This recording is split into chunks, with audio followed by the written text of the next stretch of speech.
We are live. You are unmuted in 3, 2, 1.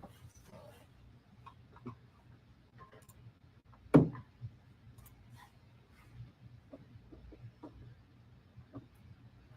right. Good morning. Good morning. I need a pen. Okay. Welcome to class 1 of your CNA class. We're still missing quite a few people, so I'm not real sure when they'll be joining. I would imagine that people will be coming in as we're teaching this morning. All right, so this is the CNA class. It meets on Mondays and Wednesdays from 9 a.m. until 1 p.m. for 4 weeks. So your last class will be June 25th. We are live streaming these classes. You can find the live stream at the bottom of your syllabus. I'm sorry, the top of your syllabus. Sorry about that. Way up here, at the very top of the syllabus, it has flcnatraining.com. That's where you can find our live stream. So if for any reason you can't attend a classroom program, you have a flat tire, you don't have daycare, whatever, you can tune in live. And when you tune in live and you ask questions, Jake will actually put them up on the screen for me and I'll answer them, just as if you were sitting in here. So it's a good benefit to you. If you can't physically be here, you can still attend live and ask questions. Now, we do live stream this, so we do have people joining us already, and they may be chiming in with questions as well. And any relevant questions Jake will put on the screen, and I'll address that as well. You'll also see occasionally we'll have pop-ups for people telling me that they passed the state exam. So these are individuals that have either watched our videos or attended the classroom program, but somewhere along the line we were a part of their journey, so they want to hop in and let us know that they passed. So I'll read out congratulations for those as well. So a couple housekeeping tips. In the case of fire, flood, or other emergency, your exit is there or toward the back. Make sure you unlock that back door before you try to leave out of it, though. Bathroom is all the way in the back to the right. There are snacks in the snack center. Feel free to help yourself. We will have a break around 10:45-ish for about 15 minutes. Again, we meet on Mondays and Wednesdays from 9 to 1 for 4 weeks. You can attend in person or virtually. If you want to review, guys, I'm going to talk for 4 hours nonstop, and I'm not kidding. I don't stop. So it's a lot of talking. Now, I've taken all the notes for you. You don't have to take notes or anything, but I'm going to give you a ton of information, and you're probably not going to absorb all of it. So when we live stream these, the replays are on that same website, flcnatraining.com. So if you go, tomorrow, if you're thinking about class and I know she said something about that, but I can't remember what she said, you can actually review this exact class. So you're able to replay everything that I say, which can help you for review purposes. I am going to tell you, though, that I do talk kind of fast, but if you speed me up, you know how you hit that little gear icon and you can adjust the playback speed? You can speed me up to 1.5 and still understand what I'm saying. If you speed me up to 2, I sound like a chipmunk. It's not all that effective, but 1.5 does work. You will get review worksheets at the end of every class, and these are also available on flcnatraining.com. So if you don't physically come to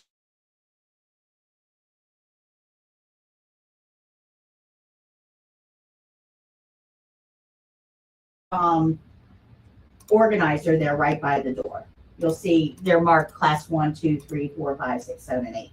So just grab the one that you need. We'll pass them out at the end of every class. You're also going to get a wrap-up email from us after each class. Now I'm going to pass this around. This is basically to make sure that we have your email address correct, that there's no typos in it, and that we spelled your name correctly. So if you can take a look at this, and if everything is okay, just write okay in the square. If I need to change something, tell me what I need to change in that spot, okay? That way we can make sure that you get those wrap-up emails. Those are super important. They're going to have the links to the replays from that class, but they're also going to have links to other things that I talk about in class.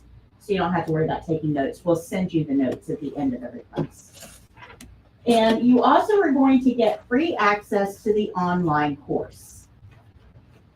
So this online course takes everything that I say and puts it into small bite-sized lessons that are easy to understand, easy to get through, but they're all interactive in some way. So when it comes to the skills, you have to choose the right supplies, or you have to put the steps in order. When it comes to the theory, you may have an activity where it asks you which of these vital signs needs to be reported to the nurse. They're interactive for you.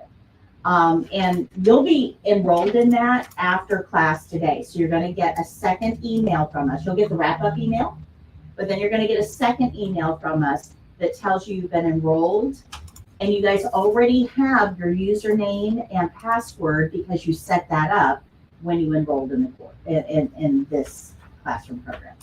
Okay, good. So you go to that same website. Good morning. You want to find your t-shirt here and then just have a seat anywhere where there's books. Okay.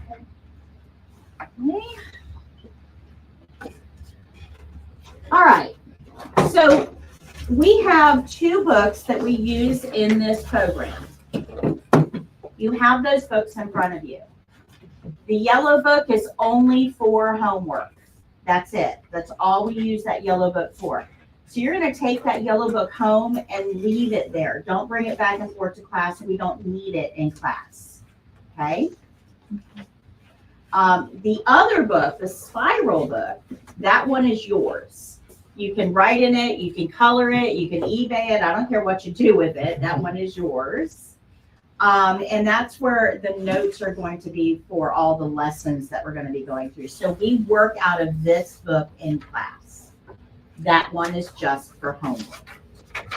Please don't write in the yellow book or highlight, because you'll be returning that one on the very last day of class. Okay.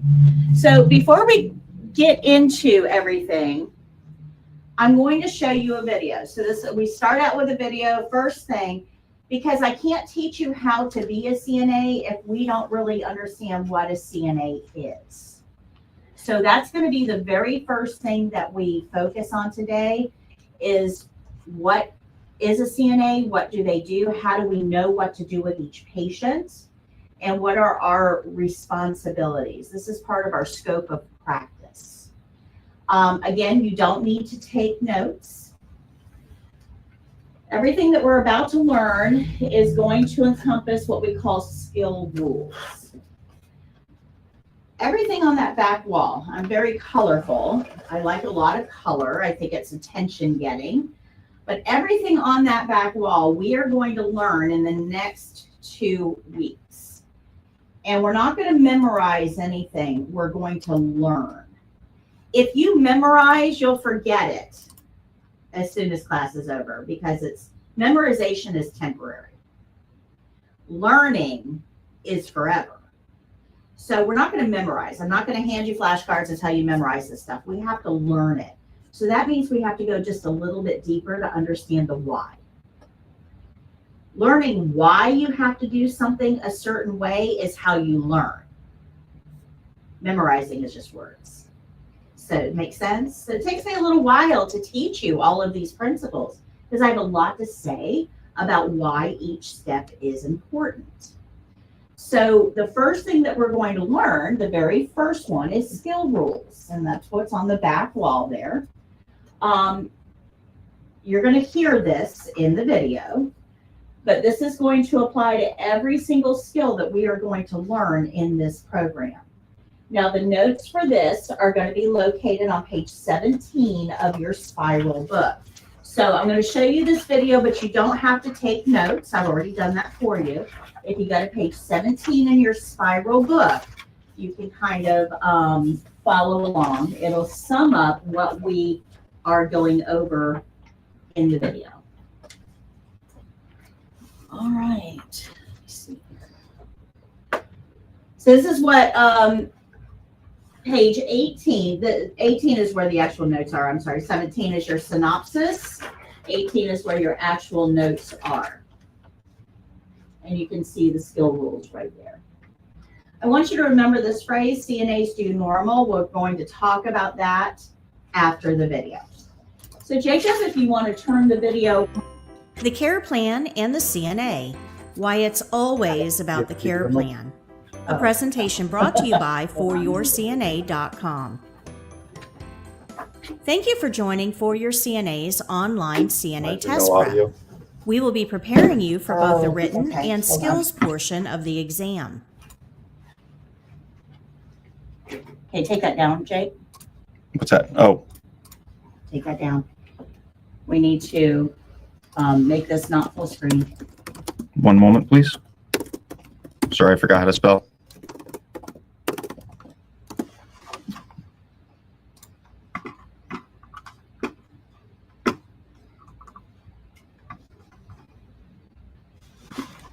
Exit full screen.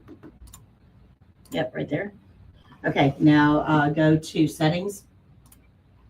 We're going to audio.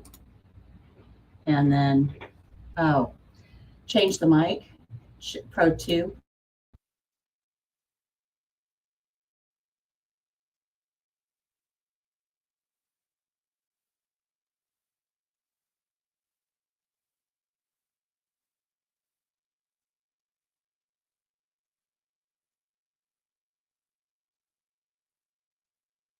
This course contains videos, interactive lessons, activities, testing care plans, test registration instructions, practice questions, and much more. This program goes way beyond our skills videos available on YouTube. But in order to pass the test, there is one single principle that you must understand: the importance of the care plan. Without this key, learning the skills is meaningless. You might be able to mimic what I do in the skills later, but chances are you will fail the test because you didn't follow the care plan. So this course will teach you the skills, but you must first learn how those skills need to be done. So come on inside and I'll explain to you how the care plan works and why it is so important to the test. We are sure that you will become great CNAs and you will provide excellent care for our residents. But before you get started, let's review some basics. Does anyone know what the initials CNA stand for? Certified Nursing Assistant? That's exactly right, April. A nursing assistant is there to assist the nurse. You will be receiving all of your instructions from the nurse and must follow their directions. This will probably include taking vital signs and assisting with personal care tasks. But you may also be asked to assist with other nursing procedures as well. It is important to only do the things that you have been trained to do. If you aren't sure how to do something, ask someone for help. It's okay to not know everything. But please, don't try to do something that you aren't familiar with. It might harm the patient. In this online CNA test prep program, we're going to show you how to do all tested skills. But that is only the beginning of your education. You will learn way more on the job. Because every patient is different and will have a different way that those skills need to be done. And that's where the care plan comes in. As a CNA, you will be expected to assist our patients with many routine tasks. Generally speaking, CNAs help patients with things that they can no longer do for themselves. Things like sleeping, toileting, grooming, bathing, dressing, eating, socializing, and activities. Together, these are called the Activities of Daily Living, or ADLs. These are things that everyone does every day for a healthy life. But not all patients will be able to do these things for themselves because of illness or injury. Sometimes people are too weak to go to the bathroom on their own or feed themselves. And that's where you come in. If a patient needs help with any of these tasks, you will be there to help them. But not all patients will need help with all tasks. This is Henry. Henry had a stroke and has right-sided paralysis. And this is Martha. She had a left hip replacement. This is Bob. He has had a recent leg amputation. And Annie has dementia. And they will all require different care. Some patients will need help brushing their teeth, but others will do that themselves. As a CNA, we will help the patients do the things that they cannot do alone, but we will let them continue to do the things for themselves that they can do. How will I know what I'm supposed to do with each patient? I'm so glad you asked, Cassie. As the registered nurse caring for these patients, that's my job. When a patient gets admitted to our facility, I will do a head-to-toe assessment. I will review all body systems to evaluate the patient for real problems and potential problems. This is a very long, complicated process, but here's a brief overview of a general assessment. I'm going to look at his neurological status. I'm going to look at his cardiac status and his respiratory system. I will also look at his integumentary system, which is hair, skin, and nails, and his gastrointestinal system. His urinary system is important, as is his musculoskeletal system. And then I will review his endocrine, lymphatic, and reproductive systems. And finally, I will review the doctor's orders for this patient. I will use all of this information to determine the patient's real and potential problems. Here's an example to put it into perspective. Let's say that this patient has just had a right hip replacement. Now we know that she will need to continue her activities of daily living. She still has to eat, drink, go to the bathroom, bathe, groom, and dress. And after my assessment, I know that she did all of those things herself until today. However, she cannot get out of bed for any reason for the next 3 days. So, since we know that she must stay in bed, I have to figure out how to meet all of her ADL needs. The easiest way to evaluate basic needs is using the TEAMS method: toileting, eating, ADLs, mobility, and special. As the RN, I'll take all the information I gathered during the assessment to figure out the best way to help her. She can't get out of bed, so I have to figure out the best way to meet her elimination needs, bedpan or catheter. I also know she is at risk for constipation, since she's not moving much and she's on pain medication. This is a potential problem. She can feed herself, but the trays must be brought to her in bed. She can't sit all the way up because of surgery, but she can't eat lying flat either. She has dentures, so they must be within reach at mealtimes. And they must be cleaned daily. She's able to clean herself as long as the supplies are brought to her, but she can't reach her legs or feet, so she'll need help. She is on total bed rest for 3 days. And she also needs her dressing changed every day. You can see how the RN uses all the information available to create a plan of care specifically for this patient. This is called a care plan, and it's something that only an RN can do. Of course, this was a simplified version of the care planning process. A real patient's care plan is much more extensive. Every single aspect of her health, condition, and ability level will be evaluated in order to help her. Even the smallest decision can have long-term consequences. The RN will write a detailed care plan for the entire healthcare team to follow, and the care plan must be followed exactly. So every patient will have a different care plan? That's correct, Ben. Every care plan will be different because every patient will be different. Even patients that seem alike because they have a similar diagnosis or have had the same surgery may have differences in care. CNAs don't have enough education or experience to know all the differences. So as a CNA, your job is to read and follow the care plan for every individual patient. In fact, you could say that your job is to follow the care plan, the whole care plan, and nothing but the care plan. Do you think you can do that? Can you follow directions exactly? I can. Absolutely. Sure. Yes. Awesome. Then you're well on your way to being a great CNA. But helping patients with ADLs isn't all that you will do. You are also there to help the nurses by making observations. The CNAs are the hands and the feet of the patient. If the patient is cold and cannot reach their sweater, you will get it for them. If the patient can't brush their own teeth, then you will do that for them. If the patient can't get up to shower, then you will help them stay clean. You will become their hands and feet to help patients with things that they can't do themselves. But you are also the eyes and the ears of the healthcare team. You will report everything you see, hear, smell, or feel to the nurse. This is the most important task that you have as a CNA. If you see redness around a wound, you must report it. If you hear the patient wheezing after walking to the toilet, you must report it. If you feel that a patient's skin appears warmer than usual, you must report it. If you notice that a patient is coughing when eating, you must report it. As a CNA, you will be spending much more time with the patient than the nurse does. So you will be in a position to notice a lot more about the patient. The nurse needs this information to make decisions about the patient's care. Reporting these observations gives the nurse another assessment opportunity. That new assessment may even change the tasks you are assigned to perform. This is called the nursing process, and here's how it works. The RN assesses the patient and develops the care plan. This gives you specific tasks to do. While doing those tasks, you notice things. You report those observations to the RN, and the RN performs another assessment to review the changes in the patient. That new assessment prompts changes in the care plan, and this gives the CNA new tasks to do.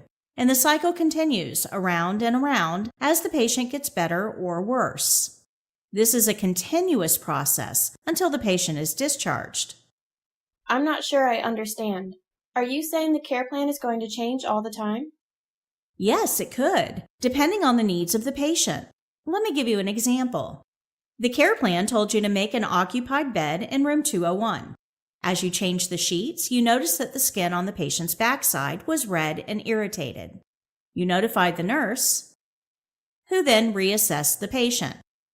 The nurse decided that the patient needed to be repositioned every 2 hours around the clock. This was added to the care plan as another task for the CNA. Using this model, we can respond to the needs of the patient quickly as their needs change. But it also works for patients that are getting better too. You've been assisting Mr. Hopkins with transferring out of bed and into a chair after surgery. But you notice he isn't leaning on you any longer. You notify the nurse. The nurse reassesses the patient and decides that the patient can transfer on his own now. The care plan is changed, and this task is removed from the care plan since the patient is improving. Doesn't this mean that I'm going to be bothering the nurse all the time? Won't they be annoyed? The nurse should never be annoyed with you for reporting changes in the patient. They are legally liable for every aspect of that patient's care. Since the nurse requires that information to plan the patient's care, they expect to receive updates from you on the changes that you see. But how often you will have to report changes to the nurse will depend on the setting you are working in. Nursing home patients are pretty stable and don't really change all that often. That's pretty common for long-term care facilities, like nursing homes and ALFs and even home care. But in other settings, like hospitals, rehabilitation centers, and hospice, patients' health can change rapidly. In those settings, nurses and CNAs are going to work closely, and constant communication is required. Since CNAs must follow the care plan and are not allowed to alter it, they can't solve problems. The RN is ultimately legally responsible for the care of that patient. If you have information about the patient that you're not giving to the nurse, the patient can suffer, and the nurse is legally liable for that. Remember, you are an assistant. You are there to help, but the nurse is always in charge of the patient. So all changes, regardless of how minor they seem to you, must be reported to the RN. When the patient is stable, you will not have much to report. It may go days without talking to the RN. But if you notice something, then it must be reported, even if you don't think it matters. If you aren't reporting observations, the nurse can't rely on you anymore. And if the RN can't rely on you, then you aren't a good assistant to that nurse. You must report to the nurse everything you see, hear, smell, or feel. Be a good assistant and report all changes and observations. This is the most important job you have. So the care plan is developed by the RN, gives the team tasks, CNAs follow the care plan and report changes. Let's recap what we learned today. Can you tell me how a CNA knows what each patient needs? The care plan. As a CNA, you follow the care plan, the whole care plan, and nothing but The care plan. anything unusual that you notice about the patient, you must report it to The nurse. Great job. For the exam, you will receive a care plan. What should you do? Follow it exactly. That's correct. If you don't follow the care plan, you will fail the exam. It's that simple. Now that you understand the care plan, I can show you how the skills will be done for the exam. But remember, you must always read and follow the care plan. That's a big part of the skills exam. Take the brief quiz below to make sure you understand. See you in the next lesson. Are coming on.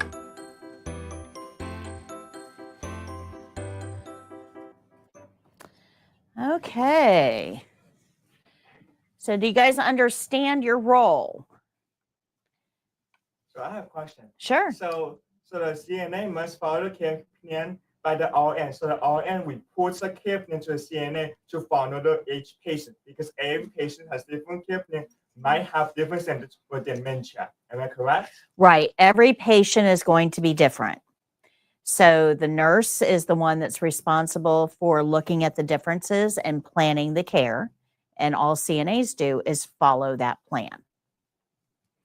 So they must be reported by the RN. Like for example, one was in a nursing home, like in Port Henry High School, and one of my job coach used to be in a nursing home where the activity assistant, like transporting the residents, like we create activity and bingos with them. And I have experience saying like some of the patient can push the wheelchair by themselves, some of them cannot push the wheelchair by themselves. So you have to make the wheelchair like the push them slow, and you tell them where they're going. If you just the wheelchair and everything say anything, they will be scared. Right. Correct. We're going to talk about that in a little bit, talking to patients, but yes. So it's important to understand that CNAs don't make decisions. It's super important that we understand that. And the problem is that we often make decisions without even realizing that we're making decisions. And that can actually put our patients at risk. We're going to talk about that in a second. Abby was just in my last class, and I want to address a question that she sent to me just now. She still hasn't heard back from Prometric. She applied for the test a week before class ended, so that would be about 2 weeks ago. So Abby, my question to you is, when you applied for the test, did you get a response back from Prometric that said application status complete? So did you get anything back from Prometric when you submitted your application? If you didn't get that, you need to contact Prometric right away, because that means that your application did not go through or there was a typo in your email. Check your spam folders and promotion folders as well, because you should get that response email within 3 days. So when you apply, you should get something back from Prometric, and it should say application status complete and pending approval. So I got approved to test, but after that, I haven't heard anything. Remember, it can take 10 to 14 business days after you've been approved. So if you think that there's a question, contact Prometric. Make sure you have your Prometric ID. But you're probably, so if you got approved to test, you're probably in that 10 to 14. And remember, it's business day. So last Monday didn't count because it was a holiday. Saturdays and Sundays don't count either. So you're only talking about right now, maybe 5 business days have elapsed. So kind of hang in there. You should get your test date shortly, but you can always contact Prometric.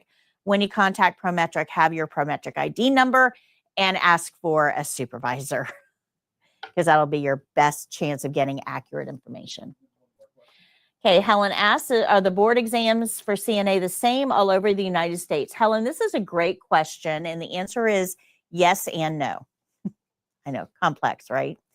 So what I mean by that is that all boards of nursing, all of the tests, doesn't matter what state you're in, will follow something called best nursing practices.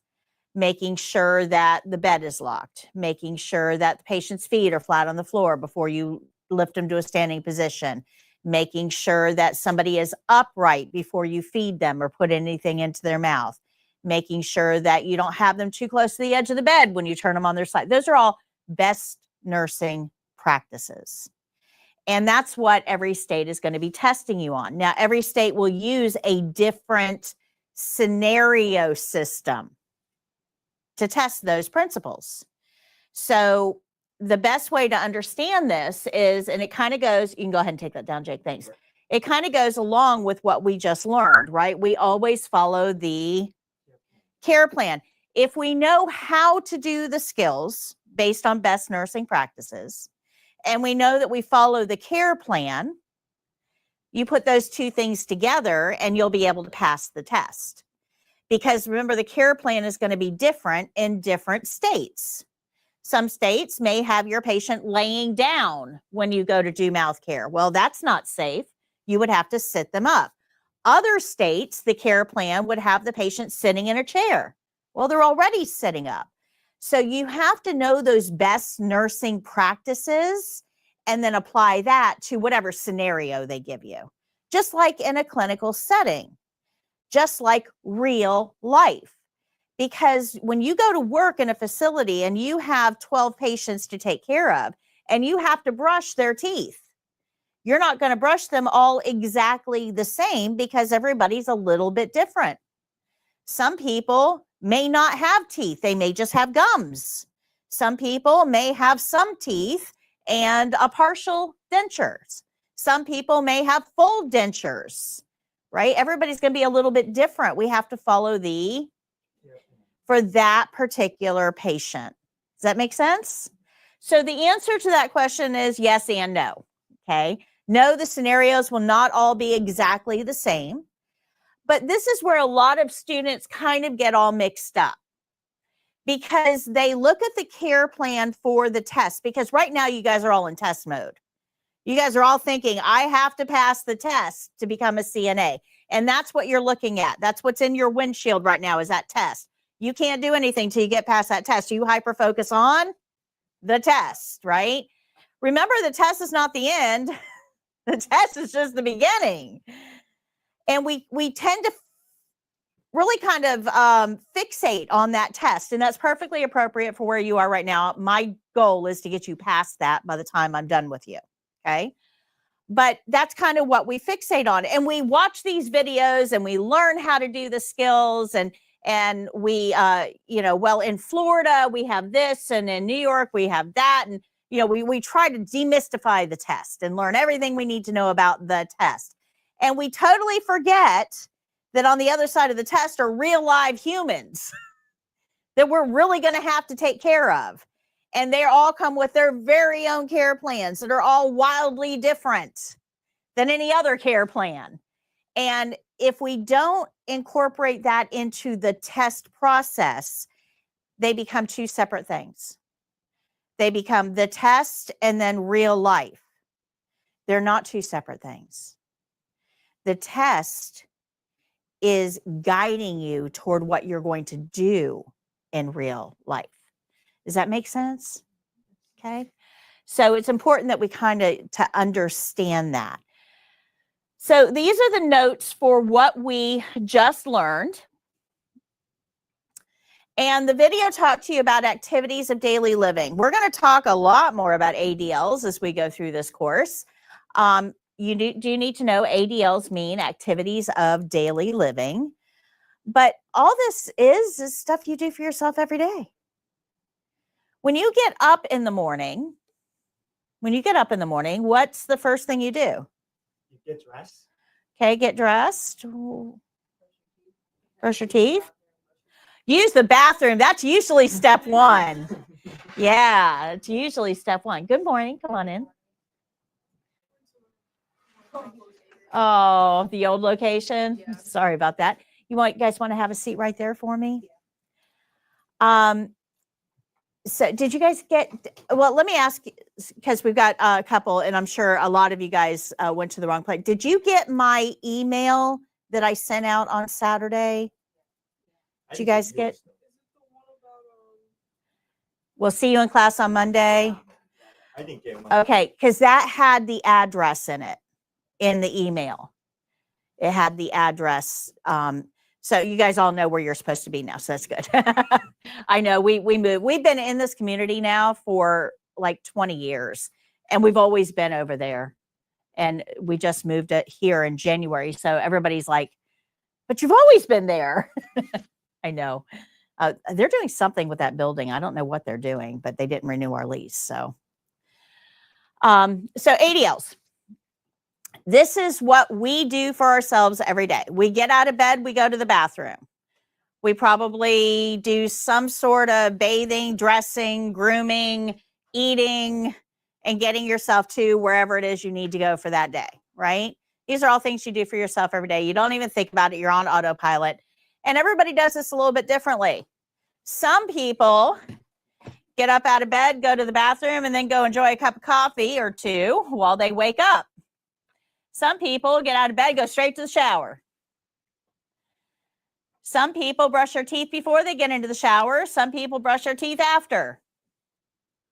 Everybody has different habits and routines. Is there any one right way of doing that? No. No, it's perfectly okay. However you do it is how you do it, and that's perfectly okay. We have to remember that everybody's an individual. We all have different preferences, different routines, different habits. And a good nurse is going to determine your patient's preferences and routines and habits. And we're going to try to, whenever possible, maintain those for your patient. And how would we as CNAs know what our patient's preferences and routines and habits might be? The care plan, absolutely. We can't treat everybody like they were everybody else. Make sense? Does that make sense? We are allowed to be different. Absolutely. Absolutely. So ADLs is just a shorthand way of saying what you normally do for yourself. Now, if you woke up tomorrow morning and you're used to doing all this stuff by yourself on autopilot, you don't even think about it. You woke up tomorrow morning and all of a sudden, neither one of your arms worked. They were just there. They did not work. No matter what you tried to make them do, they just laid there. Would you be able to do all of those things on your own? No. You're going to need some help, aren't you? So the first person you're probably going to call is your significant other. Like, hey, I need some help. Now, if you don't have a significant other, then you're probably calling mom. Moms are always available for stuff like that, right? So you're probably calling mom. But what if, and I'm a mom. I got kids. They're all older, but I've got kids. And if any one of them called and said, hey, I can't use my hands today, I need your help, I would go help. I'm a mom. But what if there was no mom? You got no significant other and you have no mom. Who are you going to get to help you? Well, my first call is probably going to be a friend. Somebody that I'm real friends with, because they got to help me get off the toilet. They got to help me brush my teeth. You want to talk about intimate? That's pretty intimate. They're going to have to help me get dressed, which means everything I got, they're seeing. All right, so this has got to be a pretty close friend. If I don't have a close friend, now I'm really in trouble. No significant other, no mom, no close friend. Who is going to help me in the bathroom? Well, I'm probably going to have to hire someone because, friendly neighbors will only go so far for you. I'm probably going to have to hire someone. Now, if I'm going to hire someone, I'm hoping that they've got a little bit of training since I'm paying them. You don't want to pay somebody to help you out if they don't know what they're doing. Does that make sense? Let me give you an example of this. Has nothing to do with healthcare. Many years ago, I hired a house cleaning company because I'm very busy. I work about 80 hours a week, and I don't have a lot of time to do the big housekeeping tasks, you know? So I hired a house cleaning company. And I assumed that if you hire a house cleaning company, that they would know what to do, what to clean, right? I'm hiring, I'm paying them. I assume they know how to do their job. So I didn't micromanage. I just told them a couple things that I definitely wanted them to make sure they did and let them go about their business. But when they cleaned my sliding glass doors, they only cleaned as high as they could reach. So the top part of my sliding glass doors were still dirty. The floors, when they mopped the floors, they went around the throw rugs. They didn't take the rugs up. When they wiped off the counters in the kitchen, they didn't move anything. They just wiped around everything. So did they really do what I hired them to do? I mean, I could have done those things, right? So when we hire somebody and pay them to do a job, we have to kind of anticipate that they know how to do that job. Otherwise, if we're micromanaging them, then it doesn't really help us a whole lot. Does that make sense? Okay. So if our patients can no longer do their ADLs and they have to have paid help to get those ADLs done, then they have to assume that whoever they're paying has a certain level of understanding, of training. That's why you guys are here. Does that make sense? You could probably figure out how to do most of these things on somebody else. You could probably figure it out. Like if you had to, you could brush your siblings' teeth if they weren't able to do it. But how do you know you're doing it right without some training? Okay. If it's your sibling, who cares? It's your sibling.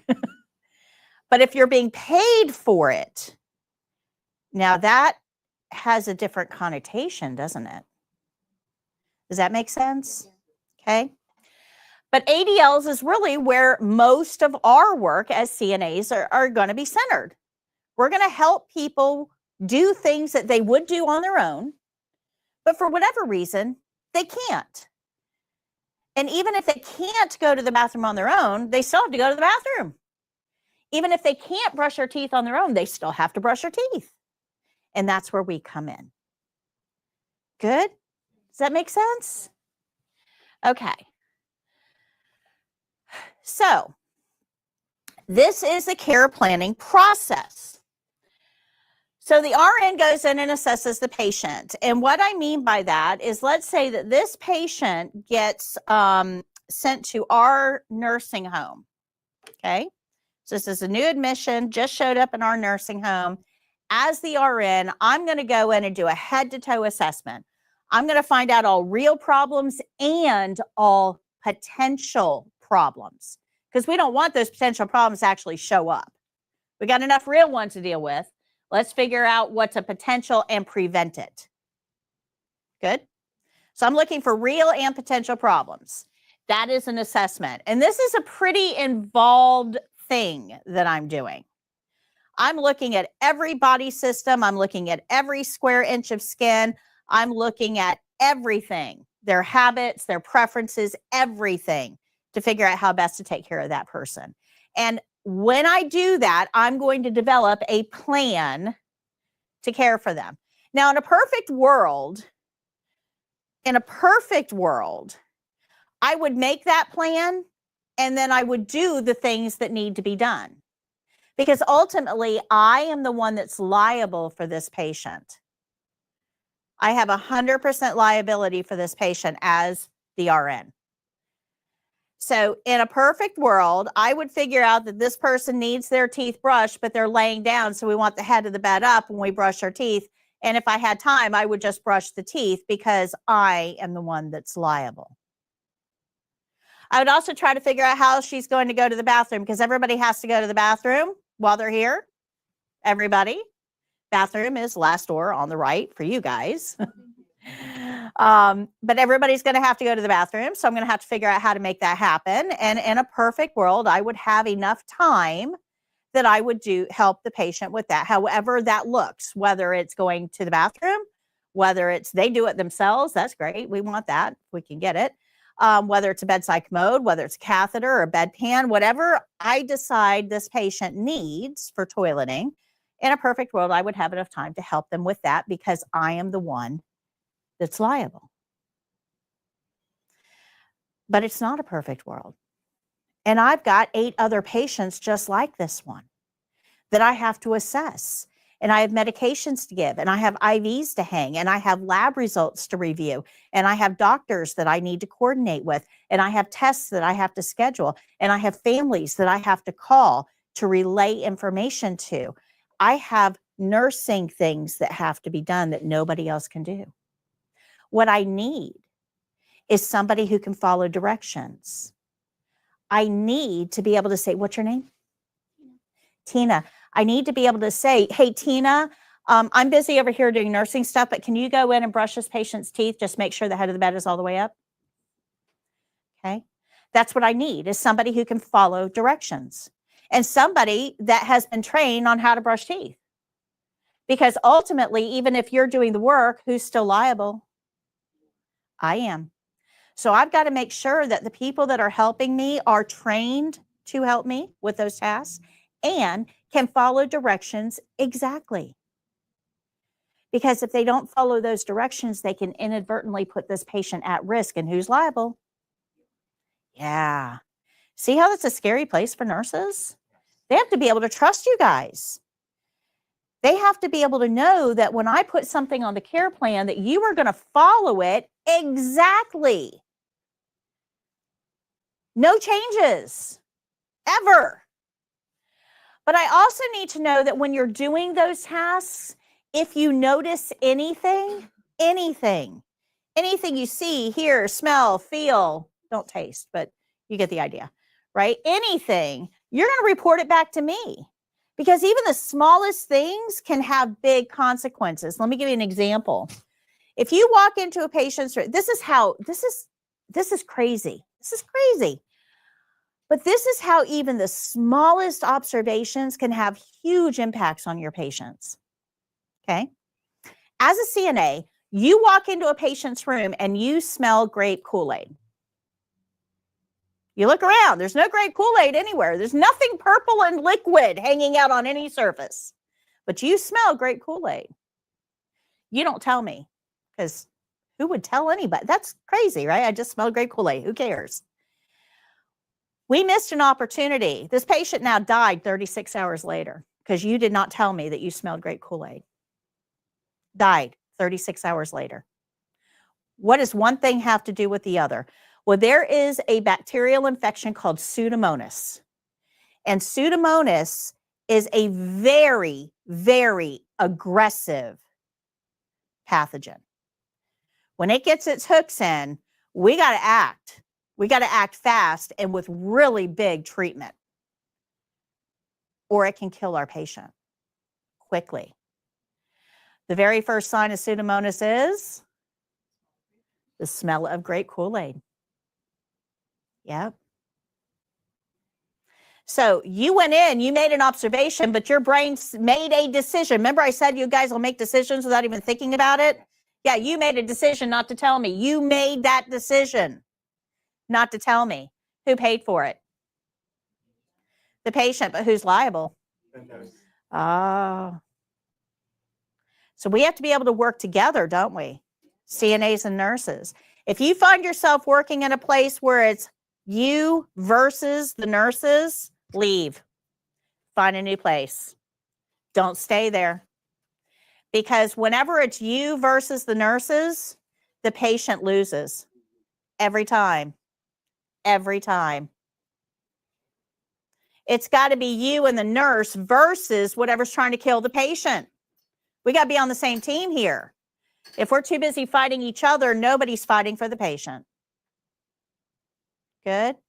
Make sense? Those of you who go on for nursing, please remember this.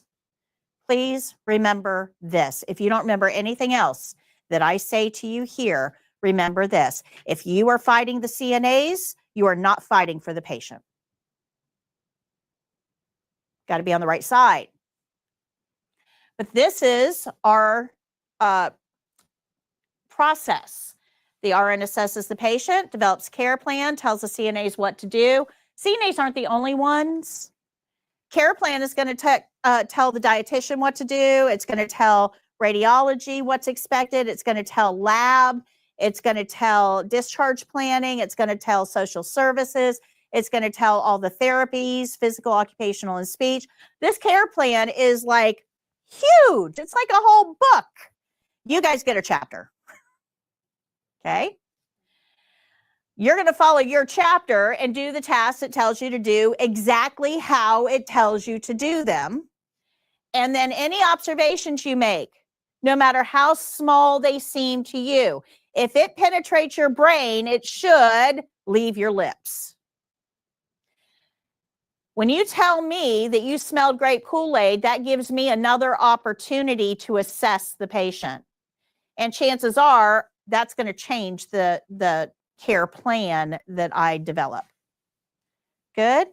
We have to have a process that is constantly moving because our patients don't just get sick, stay sick, and never change. They either get sick and get better, or they get sick and get worse, but they don't ever get sick and stay exactly the way they are. So that means that we have to have a process that is going to change as they change. Good? Make sense? Okay. In your spiral book, please turn to page 20. We're going to see if you've got it. So there are pens in the cup in front of you. I want you to take about 5 minutes and answer as many of these questions as you can.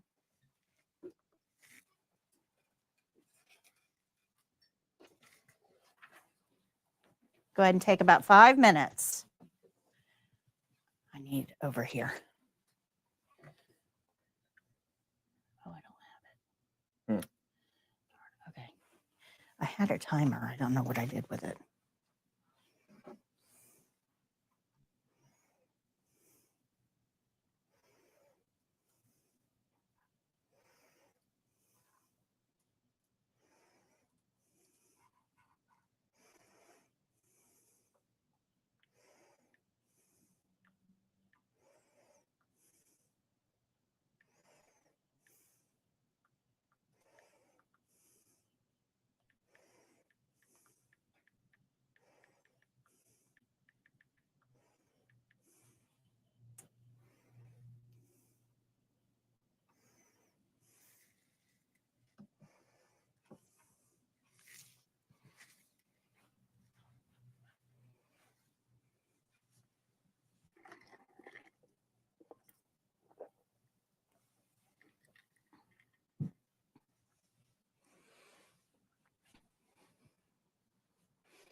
Absolutely.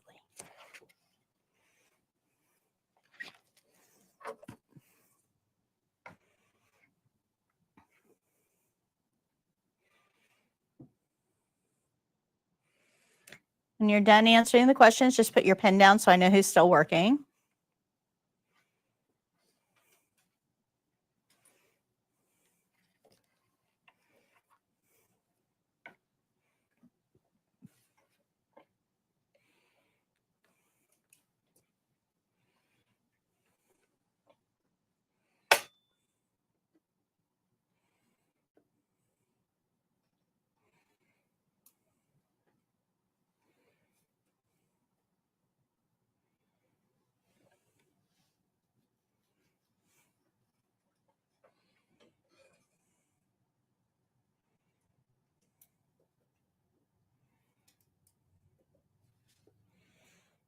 Give you about another minute. If you don't get them done, it's not a big deal. This is just a class exercise.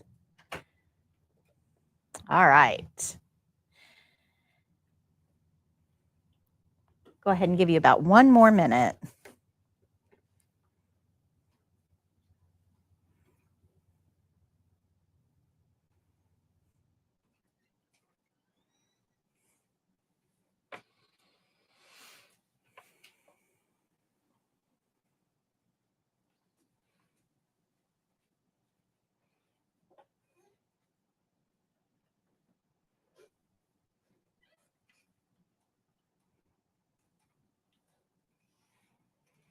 Okay, let's go ahead and take a look at some of these questions. So number 1, it says you received the displayed care plan. How far will you walk the patient? What do you guys think? I think C2. C? Okay. A? Okay. A? Okay. What does the care plan say? At least 10 steps. So what do we know about the care plan?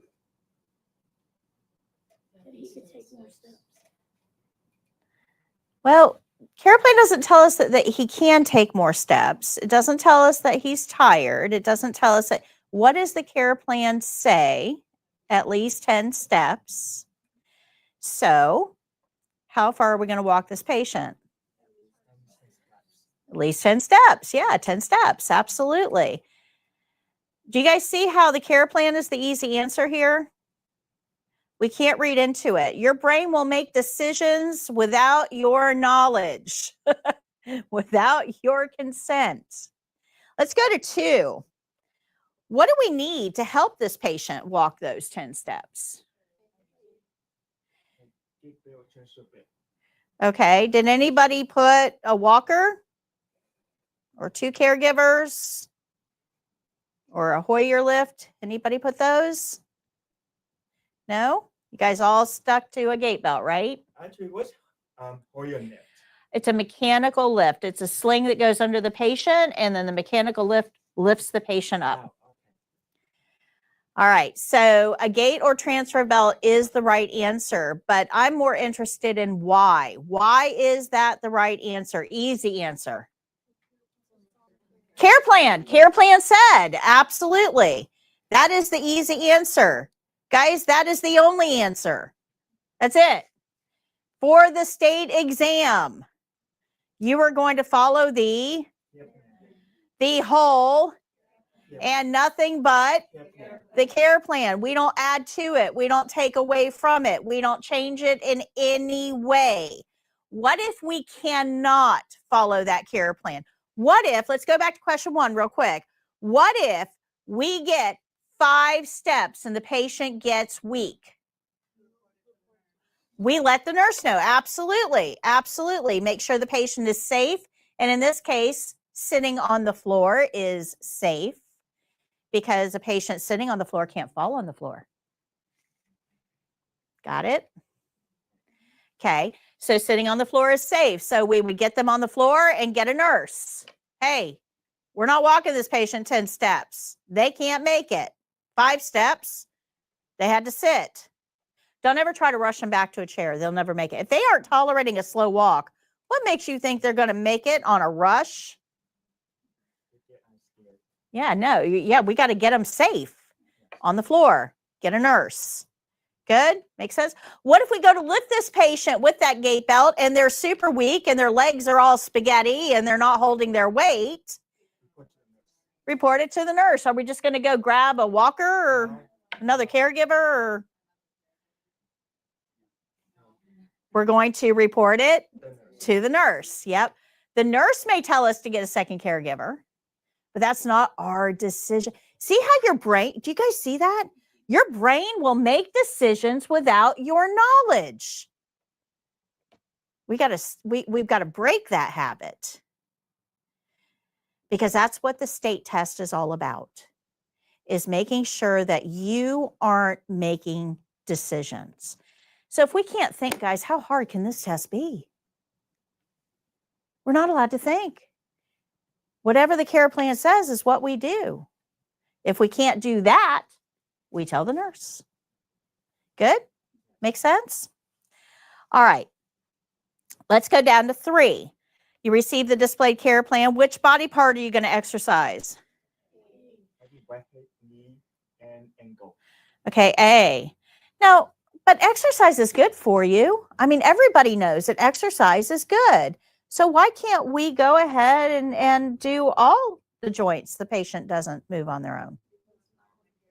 Ah, easy answer. Good job. Because some of the joints are weak. Okay, so we don't have to know why. Absolutely. And it could be that some of the joints are weak, could be a blood clot, could be a recent surgery, it could be a million different reasons.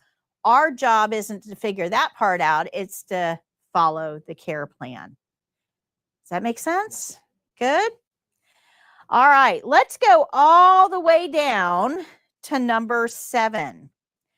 You receive the displayed care plan. What vital signs are you required to obtain? Pulse. Pulse. Why can't you do them all while you're there? It's not on the care plan. We follow the whole Care plan. and nothing but Care plan. the care plan. Good? Do you guys understand that? That is the foundation of what we have to learn in this class. That's the one thing that I have to get you to understand today. Because without that key, without understanding the care plan is what drives the rest of this, you won't understand how the skills need to be done for the test. You'll start adding stuff in yourself and not understand why you're failing. Good? Good? Okay. Number 8, how long do we have to count for? 1 full minute. That's an easy one because the care plan told us to. It's not so easy out there. How many guys know somebody that works in healthcare? Yeah, almost everybody, sure. If you go home and you ask the people that work in healthcare how to take a pulse, you are going to get 46 different variations of this. Some people will tell you, well, we use that little clothespin looking thing that clips onto the finger. It gives us a number, and that's what it's called, a pulse ox. And that's what we use for a pulse. And that's true. In a lot of places, we're using pulse oxes. And you'll probably say, no, I mean like with your fingers. When you're taking a pulse with your fingers, how do you do that? And some people will say, well, I don't use my fingers. I use a stethoscope and listen to the heartbeat. Some people will say, oh, yeah, we use fingers, but we count for 15 seconds and multiply that by 4 because you don't have a minute to spend on a pulse with all your patients. You got way too much to do. So we only count for 15 seconds and multiply that by 4. And then somebody else will say, yeah, but if it's a regular, count it for 30 seconds and multiply it by 2. Now, you just got a whole bunch of conflicting information. Which one do you follow? The care plan for that patient, because all of those are right. All of those are right. So how do we know which one to use on this patient? Whatever the care plan tells us. Good? Makes sense? If you don't understand the care plan, you always ask for help with the nurse. Absolutely. Absolutely. If you don't understand that care plan, you ask. So if we know that the CNAs have to follow the care plan, and we know that for the test, we're going to get a care plan and we have to follow it, wouldn't it be helpful for you if you could actually see the care plans for the test before you got there? Just so you'd know what the care plans were going to say on the test. Wouldn't that be helpful? I would want that. They're right here. These are the testing care plans from the state exam. When you get pulse, this is exactly what your care plan is going to tell you on the state exam. When you get ambulation, this is exactly what the care plan is going to, word for word. This is the testing care plan for these 4 skills. But we have 20 skills we have to learn plus hand washing. I've only given you 4. You want the rest of them? Sure you do. Go to page 25.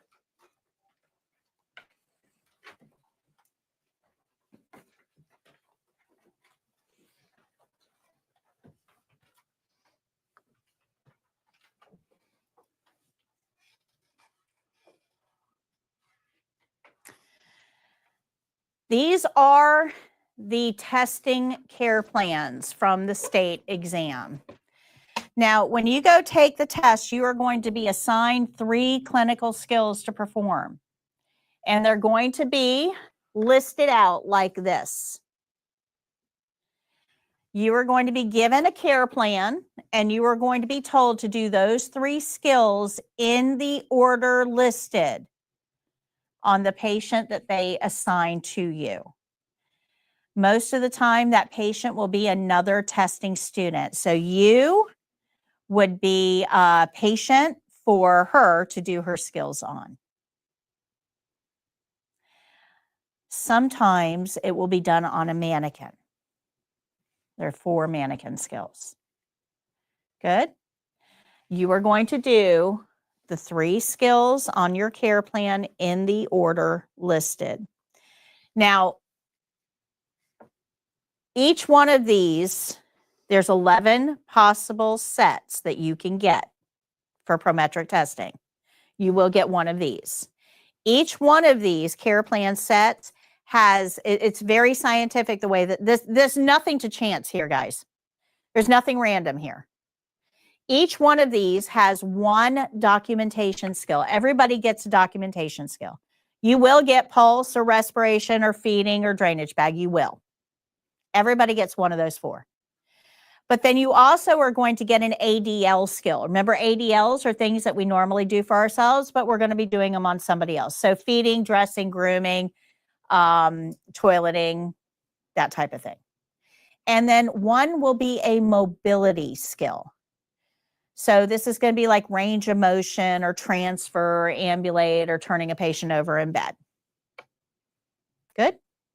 So each of these care plan sets has 1 documentation skill, 1 ADL skill, and 1 mobility skill. And you're going to do them in the order that's listed. Up here is going to tell you how much time you have to do those 3 skills. Timing is always based on the whole care plan set, not individual. But I'm going to explain to you how they get this number in a later lesson. So what if you're the slow learner and you cannot manage the timer's time? It can be done on a test. So I am the slow learner. Yep, so they won't give you any extra time. You have to be able to do it in this time period. But there's plenty of time. There's as long as you practice, you shouldn't run out of time. There's plenty of time there. And like I said, in a future lesson, I'm going to go through how they come up with this time. And you'll see that there's way more time than you actually need. Okay. So if you're a slow learner, you definitely need to be practicing those skills so you know all of the steps. Okay. Good. Good. All right. So we follow the whole care plan and nothing but the care plan. So don't add to it. Don't subtract from it. Don't change it. Don't think of a specific patient. It's cut and dry. This is the care plan, period. If you cannot follow the care plan, right, you notify the nurse. Absolutely. Now, once you're doing the tasks on the care plan and you make an observation, what do you do with that observation? You report it to the nurse. Absolutely. And that, guys, observation and reporting is 2/3 of our job. Okay, 2/3 of our job. Make sense? Good. So a lot of people ask me, I don't know how everybody found us. I have no idea how you ended up in my classroom, but our YouTube channel is the #1 YouTube channel for CNA training on YouTube.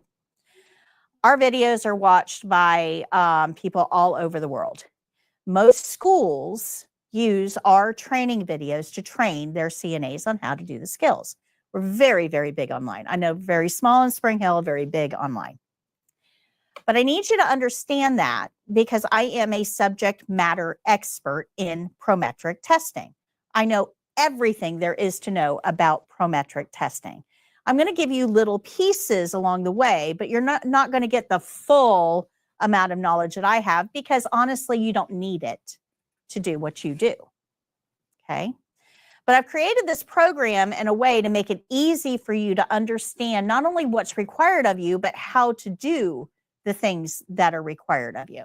But one of the questions I get asked a lot in all of my various endeavors online is, well, what is the difference between a CNA and a PCT, or a CNA and a home health aide, or a CNA and a nurse tech, or a CNA and a fill in the blank, right? There's a million names, right? Because we all do the same thing. So what is the difference? So certification is one of them, but I want to go back here. Oops, hold on. I want to go back here. So certification is, right, we can't call you a CNA if you're not certified. You're absolutely correct. So certification is the difference between a CNA and everybody else. But this right here is the real difference between you guys and everybody else. Because a home health aide will do the tasks.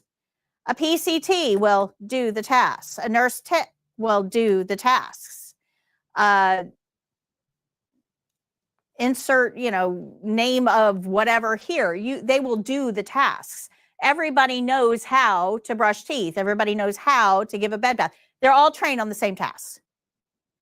The difference is, as a CNA, you are trained to observe and report.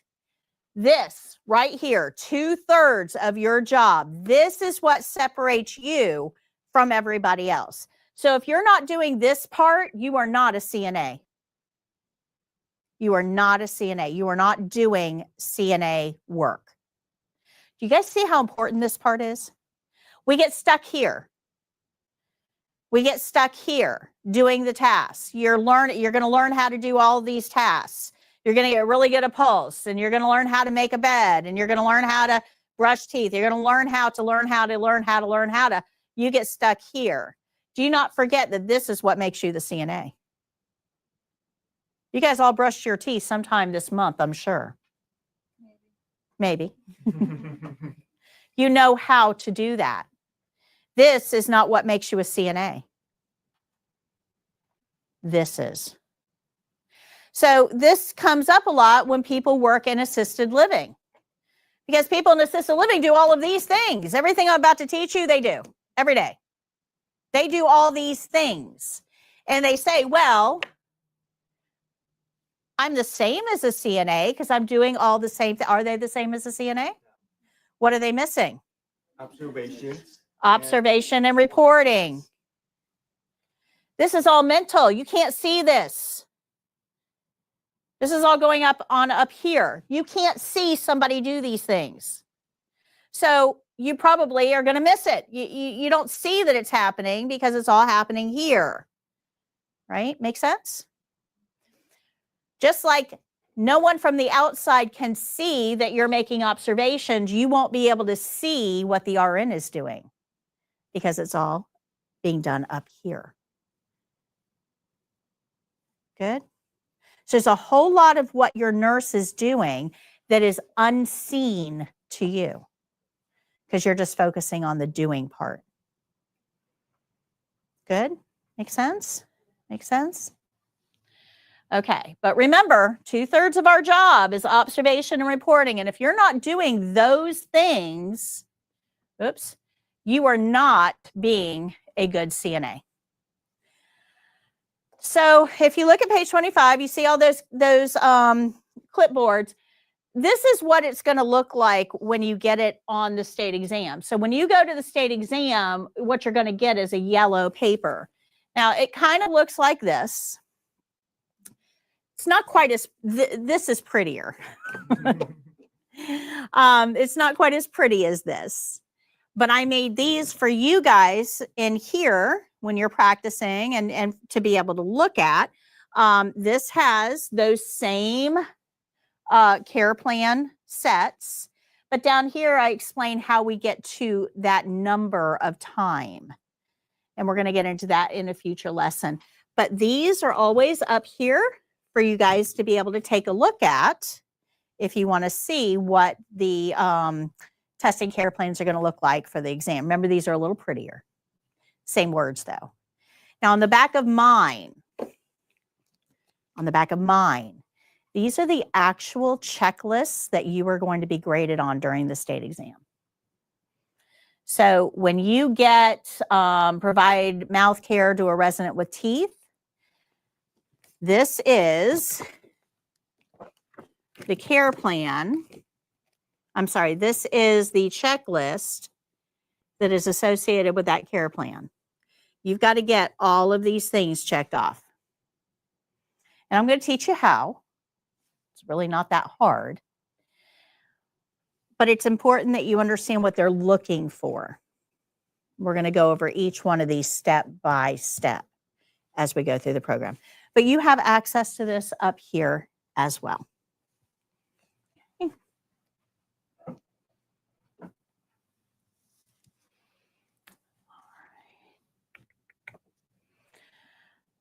We already went through that. Okay. So each one of those checklists, each one of those care plan sets has 3 skills on it. There's going to be 1 ADL skill, 1 mobility skill, and 1 documentation skill. And this slide, you can go back and review it on your, it really doesn't matter to you, but some people like to know how the test is structured. These are all of what qualifies as an ADL skill. Bathing, dressing, grooming, toileting, feeding, type of thing. These are what qualifies as a mobility skill. And these are the 4 documentation skills. Remember, you will get one of these 4. Everybody gets one of those 4. Any questions on that? Any questions? Okay, we're going to move on to page 22 now. This is going to talk about your scope of practice.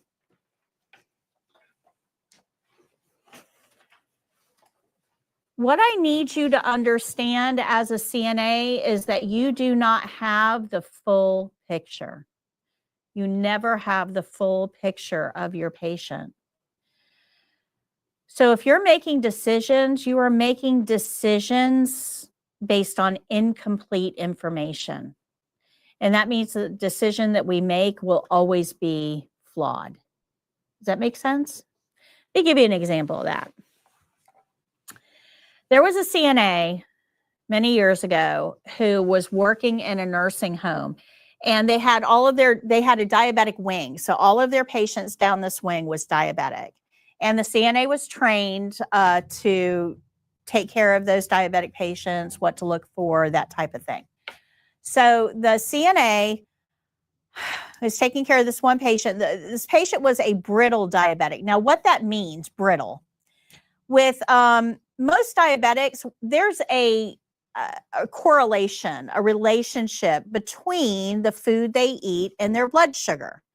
They eat high carbohydrate foods, their blood sugar goes up. They take insulin, their blood sugar comes back down. Okay, makes sense. But with brittle diabetics, that association is gone. It doesn't matter what they eat, their blood sugar is going to go up and down, up and down, up and down. Doesn't matter what insulin they get, their blood sugar goes up and down, up and down. There's no correlation at all. They're brittle. Make sense?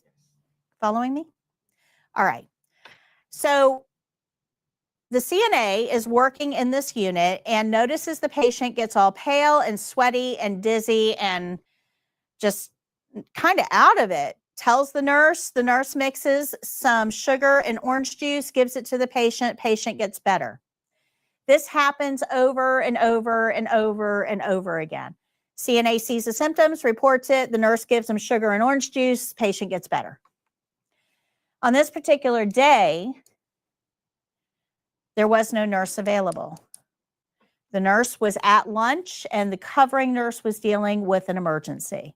Patient's dizzy, sweaty, out of sorts, not with it. So the CNA mixes sugar and orange juice and gives it to the patient. 2 days later, the patient died. There's nothing on the care plan telling the CNA to put sugar in orange juice. Should the CNA have done that? Even though that CNA saw what the nurse did. That's right. They weren't specifically told to do so. The problem is that the symptoms for low blood sugar and the symptoms for high blood sugar are often the same. And that nurse was treating low blood sugar every time they gave sugar and orange juice. This particular time, it wasn't low blood sugar, it was high blood sugar. And when we gave them orange juice and sugar, it caused that blood sugar to go even higher. What the CNA didn't know is the patient had a continuous glucose monitor. So the nurse was verifying what the blood sugar actually was on a little LCD screen on her med cart before she gave sugar and orange juice. This CNA killed a patient and felt horrible about it. Absolutely horrible, devastated, was trying to do a good thing. But should that CNA have done that good thing? No. Remember that as a CNA, you never have the full picture. You are making decisions based on incomplete information. And the consequences will be borne by the patient. Do you see how important it is that we're following that care plan and we do not deviate from it at all? So the scenarios here on page 22 are to show you just how incomplete your information often is as a CNA. And let's just look at the first one there. Care plan says the patient must remain upright from 7 a.m. to 9 a.m. every morning. Patient is sitting in a chair at the bedside and asks the CNA to assist her back to bed at 8:15 because of back pain. Well, that sounds reasonable, right? 8:15, she has back pain. She wants to go lay back down. Should we help her sit or lay back down? No. Why? Because Not on the care plan. That's right. So if we decide, oh, I feel so bad for you, let me help you lay down, and we lay that patient down, the medication that patient got at 7 a.m. can actually cause esophageal rupture. That means that the tube that goes from the mouth to the stomach can actually get eaten through. And now when you eat, where's that food go? It doesn't go in your stomach. It goes in your abdominal cavity where it rots and festers and gives you peritonitis. That's a bad thing. So remember that you don't have all the information. You don't know what the patient's medications are. You don't know what the requirements for those medications are. You don't know what their health history is. You don't know what conditions that they currently have. You are making decisions with incomplete information. And the patient is always the one that will have the consequences of that. Good.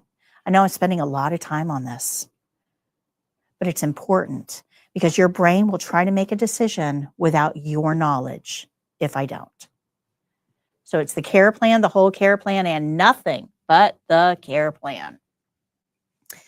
So speaking of, let's talk about how we're going to stay in our scope of practice. Now, I've got this, you guys can't see it. We just rearranged. I've got to pull this banner out to here so you guys can see it. You can see it here, though. It's called the 5 key phrases. You guys are going to come up with a lot of questions in this class, and they're all going to start out with what if. Well, what if the patient isn't laying in bed? What if the patient can't swallow? What if the patient doesn't have teeth? What if the patient, what if the patient, what if the patient? You're going to have a million what if questions, and I'm not going to answer any of them. Not a single one. The reason that I can't answer those questions is I don't know that patient.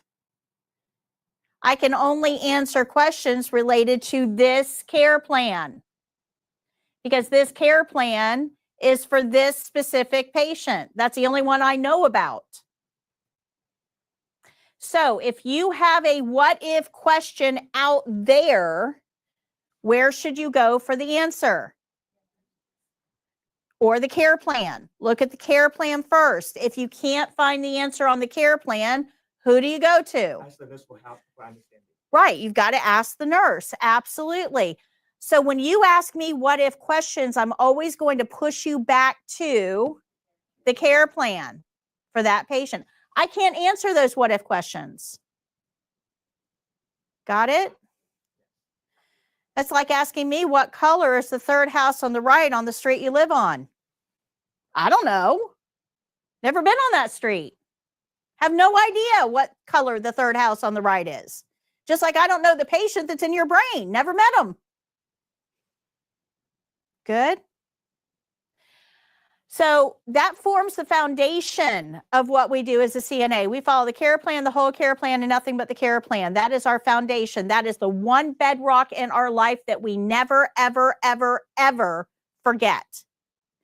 Now, our walls are going to tell us how to do the tasks that we have to do. Now that we know what to do, the care plan, we got to know how to do those tasks. So on one side, we have CNAs do normal. So that's here. CNAs do normal. So normal is defined. Here we go. Normal is defined as a routine task that you have been trained to do on a stable patient. A routine task that you've been trained to do on a stable patient. What does that mean? Well, routine means just that. Routine. Normal. Boring. Every day. Routine. A task that you have been trained to do. So if I ask you, what's your name? Madison. Madison, if I ask you to do foot care on this patient, have you been trained to do that yet?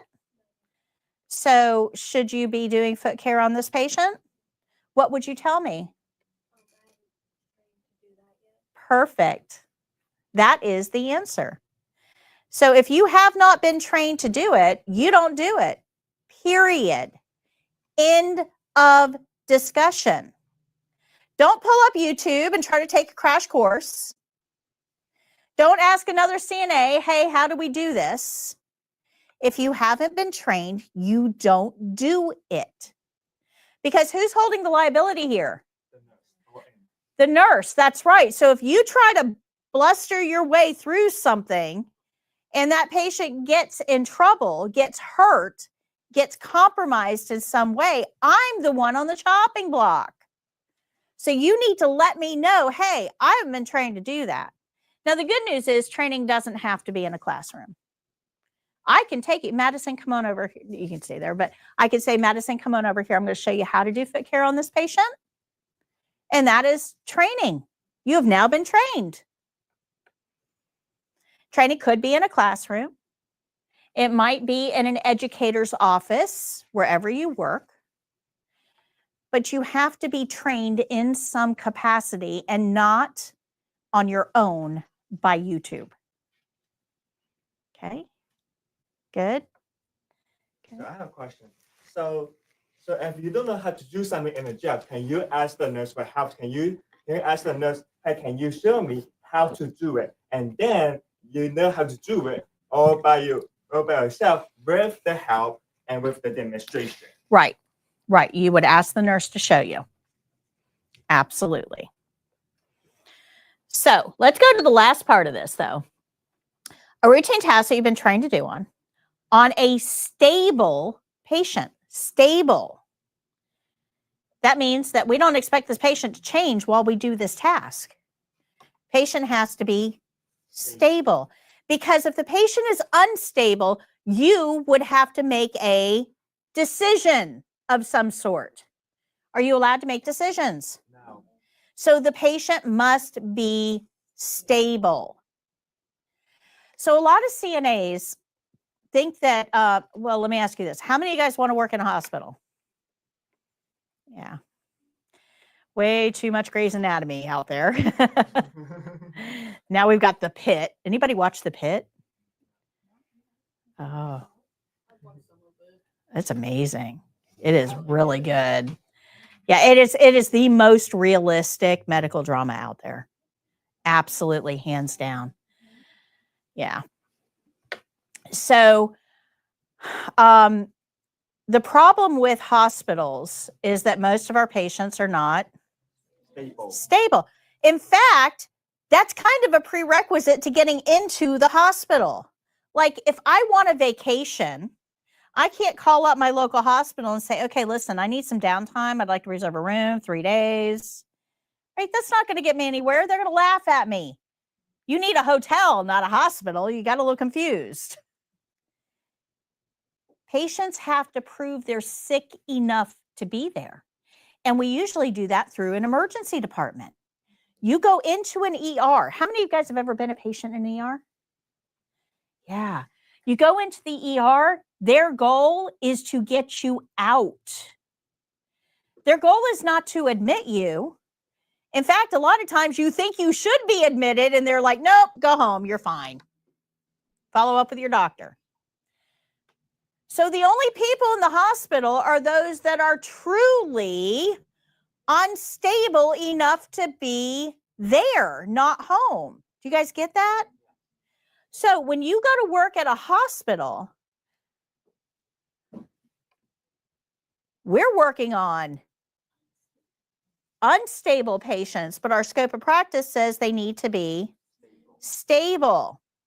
So what does this mean for us? It doesn't mean that you can't work in a hospital, but it means that we're probably not going to call you CNAs.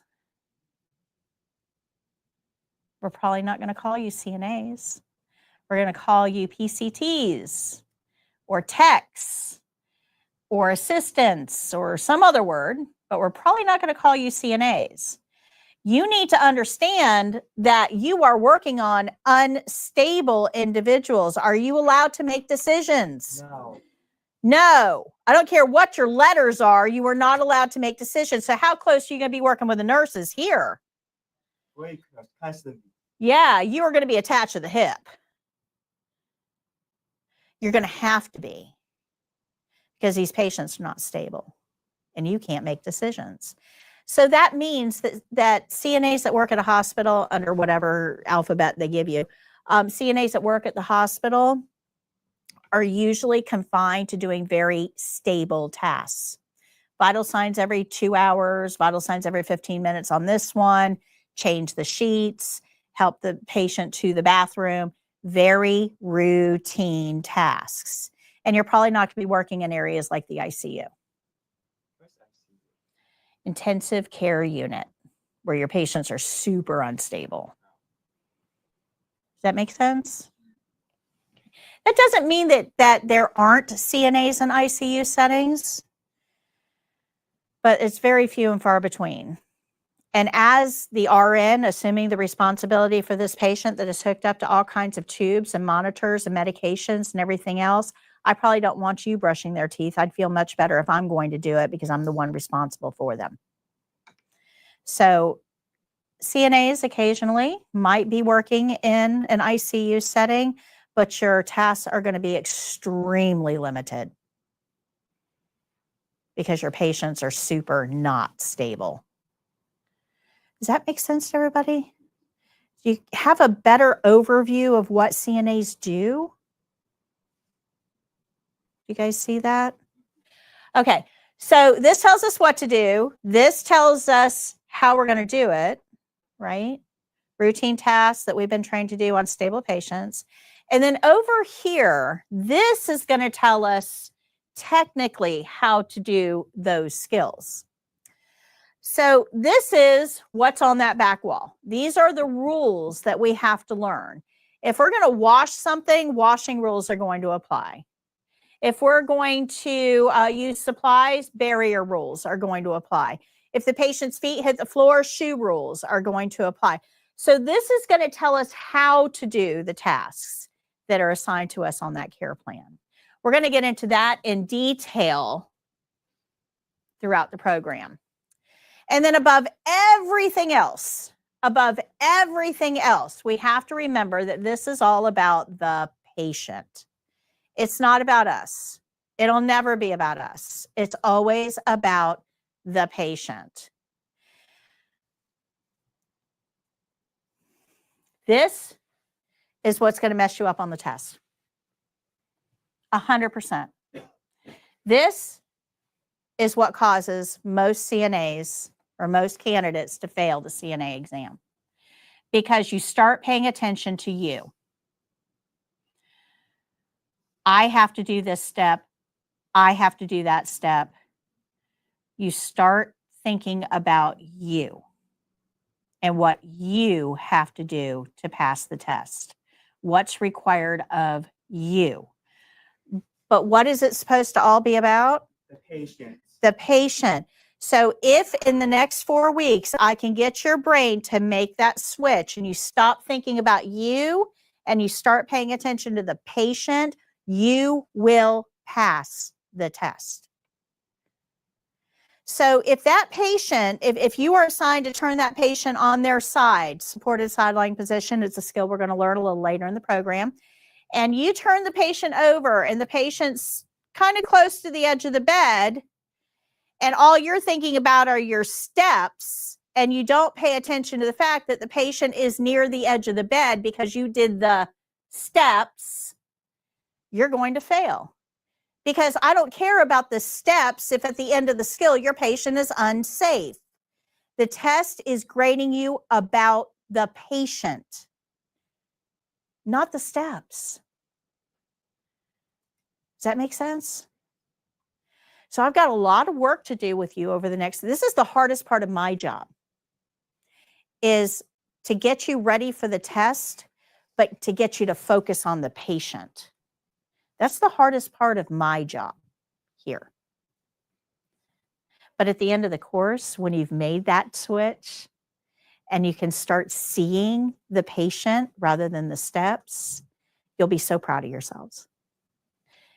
But we have to remember at the end of the day, it's all about the patient, not about us. And then we have to remember the reason that we're there. Remember, 2/3 of our job is observation and reporting. So if you're doing all of these things, if you're following the care plan, if we're only doing routine tasks on stable patients that we've been trained to do, if we're following the principles that we learned in the class, if we're remembering that it's all about the patient, reporting all the observations, this is your scope of practice. This keeps you firmly where you need to be, and you will never get in trouble, ever, as a CNA, as long as you're in here. But if you start doing things that aren't on the care plan, are you in your scope of practice? No. As a nurse, I'm not taking responsibility for that. That's all you. So remember that CNA I told you that gave the patient sugar and orange juice? That nurse did not take responsibility for that. The nurse said, I didn't tell her to do that. She operated on her own. That CNA lost her CNA certification. Somebody lost their life. So remember that you've got to be within your scope of practice to keep your certification. You will have some questions on that on the state exam. Okay? So this is a question that we get a lot. Am I allowed to do that? Whatever that is. Am I allowed to take catheters out? Am I allowed to take IVs out? Am I allowed to work with ostomy bags? Am I allowed to insert name of skill here? And the answer is it a routine task on a stable patient? And have you been trained to do it? And if the answer to that is yes, then yes, you can. So CNAs can take IVs out. CNAs can take catheters out. CNAs can work with ostomy bags as long as it's on the care plan. They've been trained to do it. The patient is stable. And it's a routine task. Remember, you have to be trained. You have to be trained. Training is not YouTube on your own. So there's a lot of, page 14 is going to go over these rules. There's a lot of things as an RN that I have to consider before delegating a task. And remember, when I delegate a task, I'm still legally liable for that task. So even though what's your name? Brittany. Even though Brittany's been trained to take out IVs in her last job, whatever that job was, she was trained to take out IVs. If I'm working in a chemotherapy unit and I know she knows how to take out IVs, I am not letting her take out a single IV. And that's not your job here. I will take out all IVs because chemotherapy is very caustic. And if I don't make sure that that port is flushed adequately, when we pull that catheter, we can actually cause tissue necrosis, which means dying. We can kill the area around where we remove that IV. That's a bad thing, right? There's a lot of risk there. That's not a task that is a good delegatable task in this setting. Does that make sense? So as the nurse, I am the one completely in control of who I'm going to get to do what tasks. You guys just have to follow the directions. That's it. That's all. But there's some things that I have to look at to decide whether something can be delegated. And the first thing I have to find out is this allowed in my state? Because every state has different rules. And some states are like, CNAs cannot do this. And they spell it out. Florida, they're like, yeah, whatever. Whatever the nurses want you to do, as long as you've been trained and the patient is stable and it's routine, go ahead and do it. You're fine. But there's some states that are like, no, there are some tasks that we do not want our CNAs doing. So the first thing I have to know as the nurse is what is allowed in my state. The second thing that I need to know is this allowed in my facility? Because my state has rules, but so does my employer. My employer has rules as to what I can have a CNA do and not do. Then I have to look at the task itself. And the patient we're going to do this task on, is that a stable patient? Is the task routine? Or is there a chance while you're doing whatever it is I ask you to do that you might have to make a decision? If there's a chance that you might have to make a decision because something goes sideways, you can't do the task. Remember, no decisions. So I've got a lot of things I have to look at before I can delegate something. And then I've got to figure out, what's your name? Audrey? Audrey. Then I have to figure out, hey, Audrey, do you even know how to do this task? Now, there are, in Florida, 20 tasks that universally they have decided you guys all need to be trained on, so we at least have a baseline. We know that every CNA knows how to do these tasks. And then we can build from there.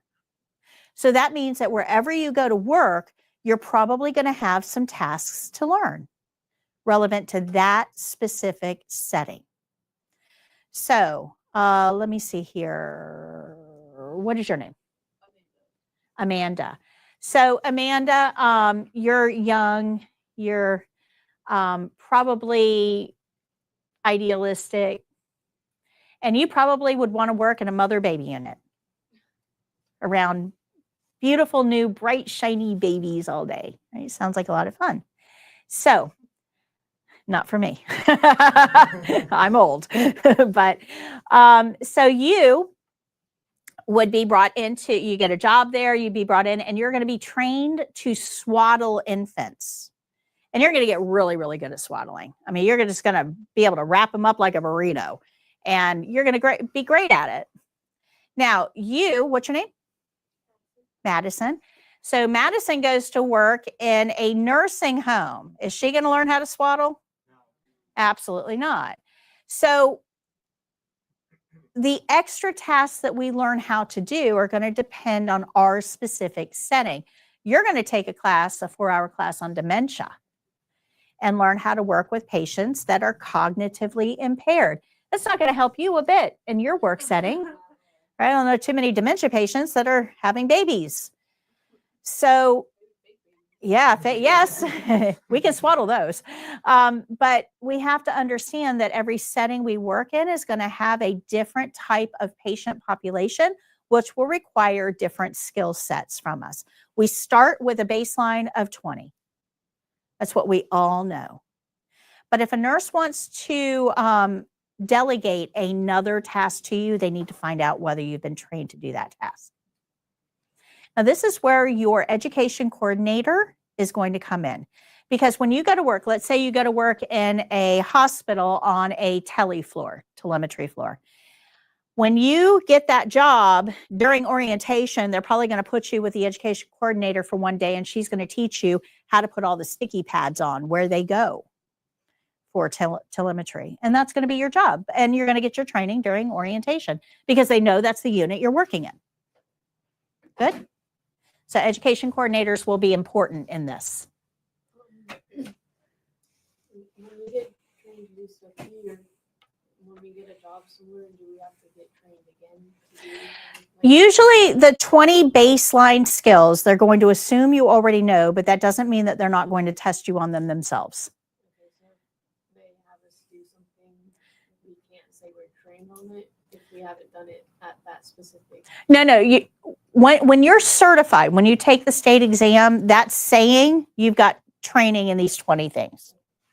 Now, remember that the nurses at that facility are accepting liability for what you do. So even though I know you're certified, you've got your CNA, you went through the state test, great job, but I still want to watch you give a partial bed bath on this mannequin because my nurses are assuming liability for your actions. So just to make sure that you're not going to do anything like crazy, like put alcohol in her eyes or something like, and yes, that has happened during the test.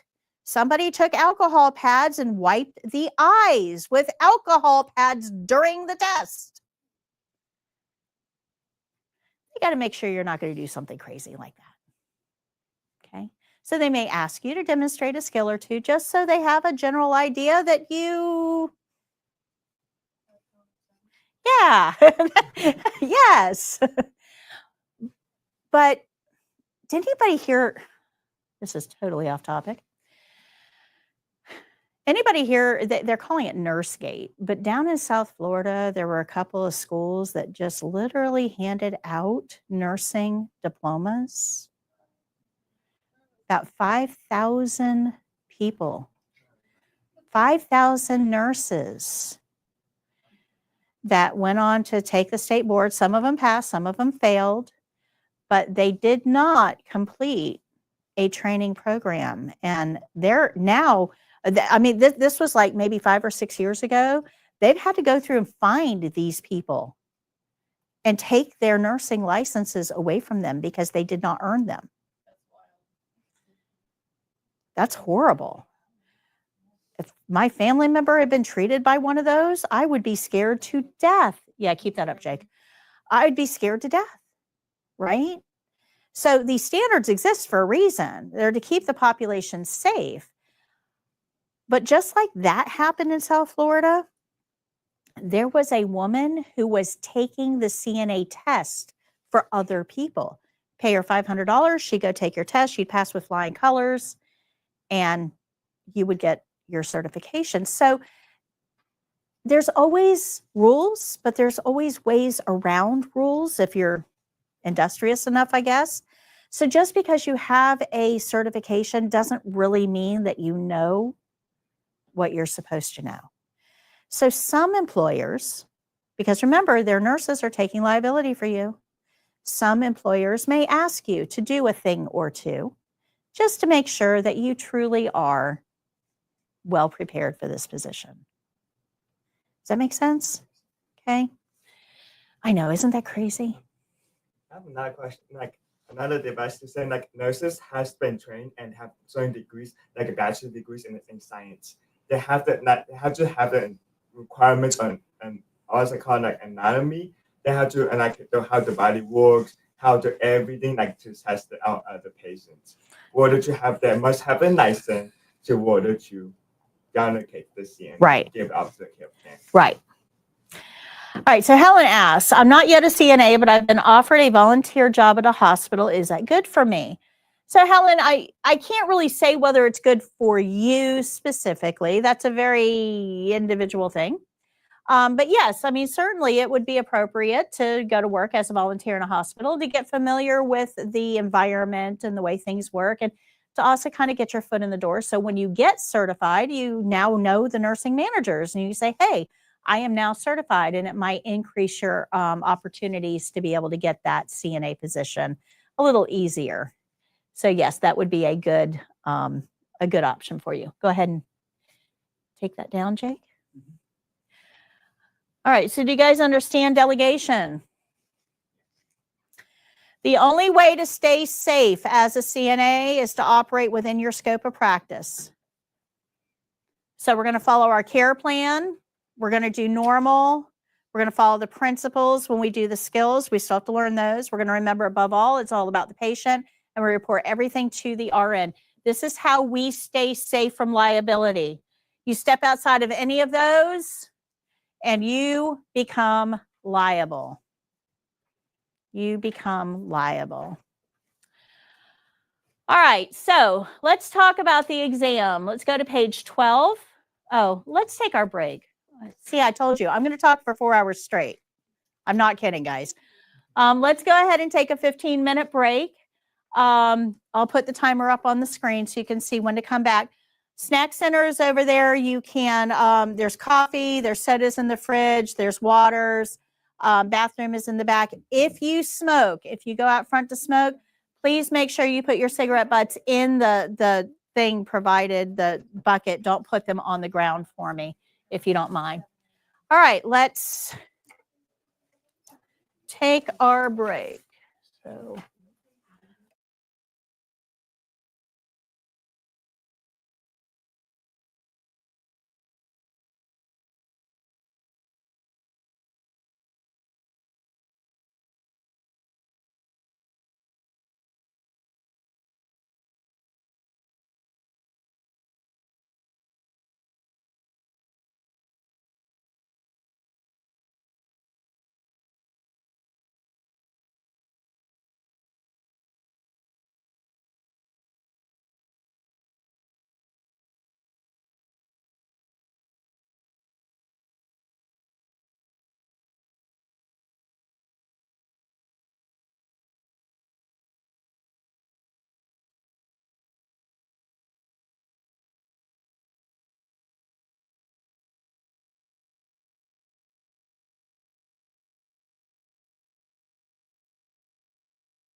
Okay.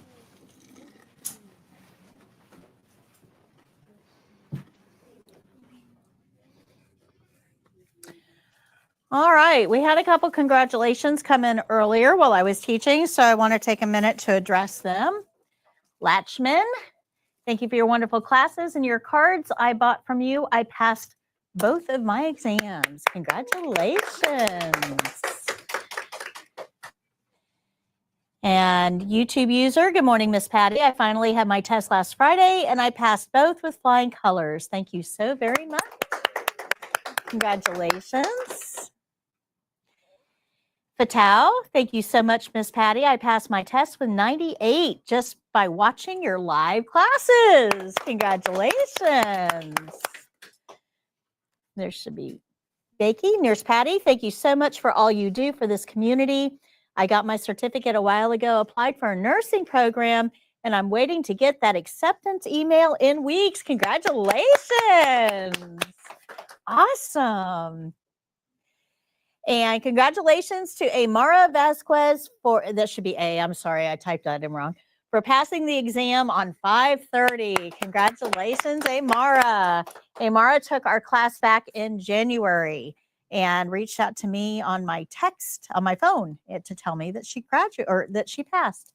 So congratulations. All right, you guys ready to get back to it? Pretty good? I know it's probably a little cold in here. Bring a jacket. The air vent points at you guys, not at me. So I end up hot up here. So bring a jacket. All right, so let's talk a little bit about the CNA exam.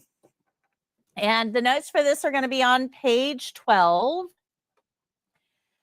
So on testing day, our closest testing center is down in Tampa. It's off of Waters Avenue near the airport. There's also another one over by Busch Gardens, and then there's one in the Temple Terrace area. So we have 3 in Tampa, but we don't have any in our geographic area up here. We used to be a testing center a million years ago, but testing centers are open 7 days a week. And they test 8 people a day. So every testing center does that. So you're talking about 56 people testing every week in each testing center. Well, Spring Hill just didn't have enough volume for that.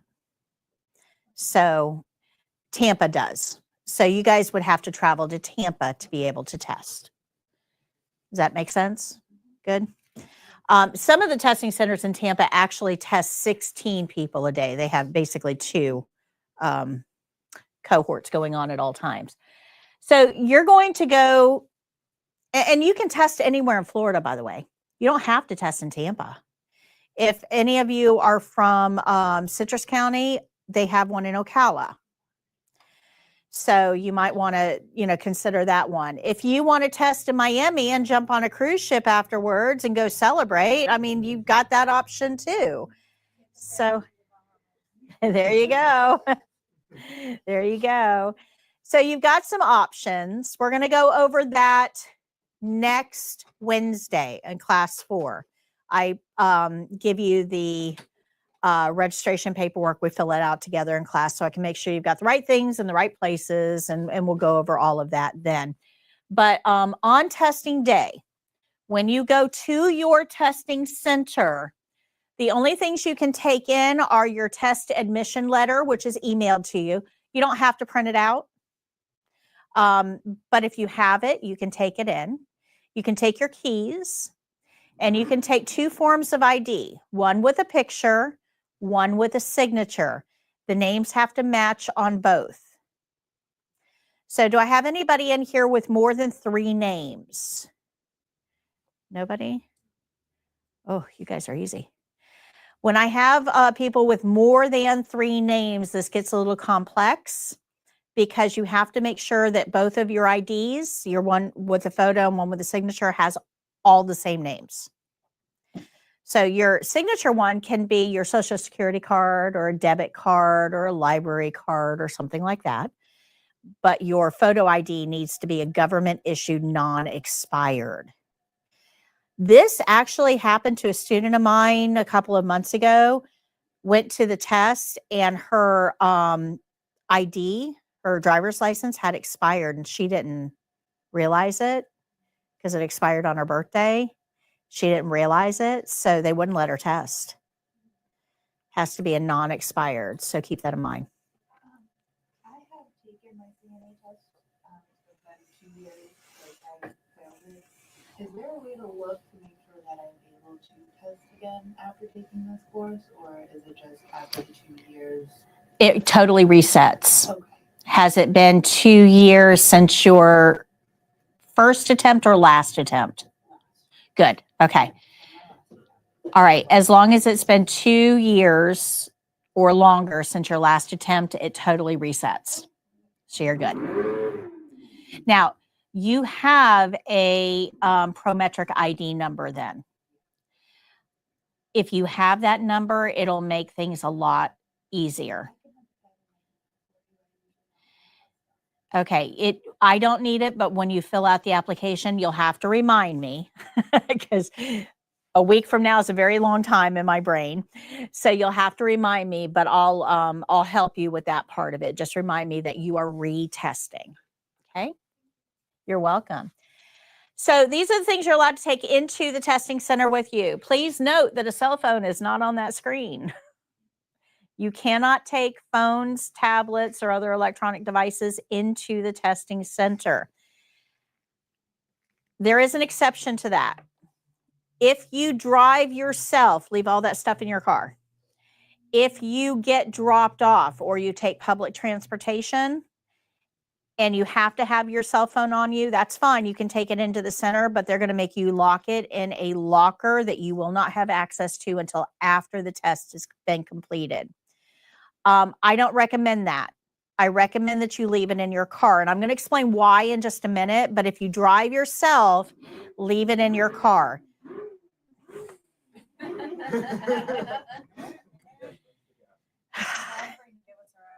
Yes.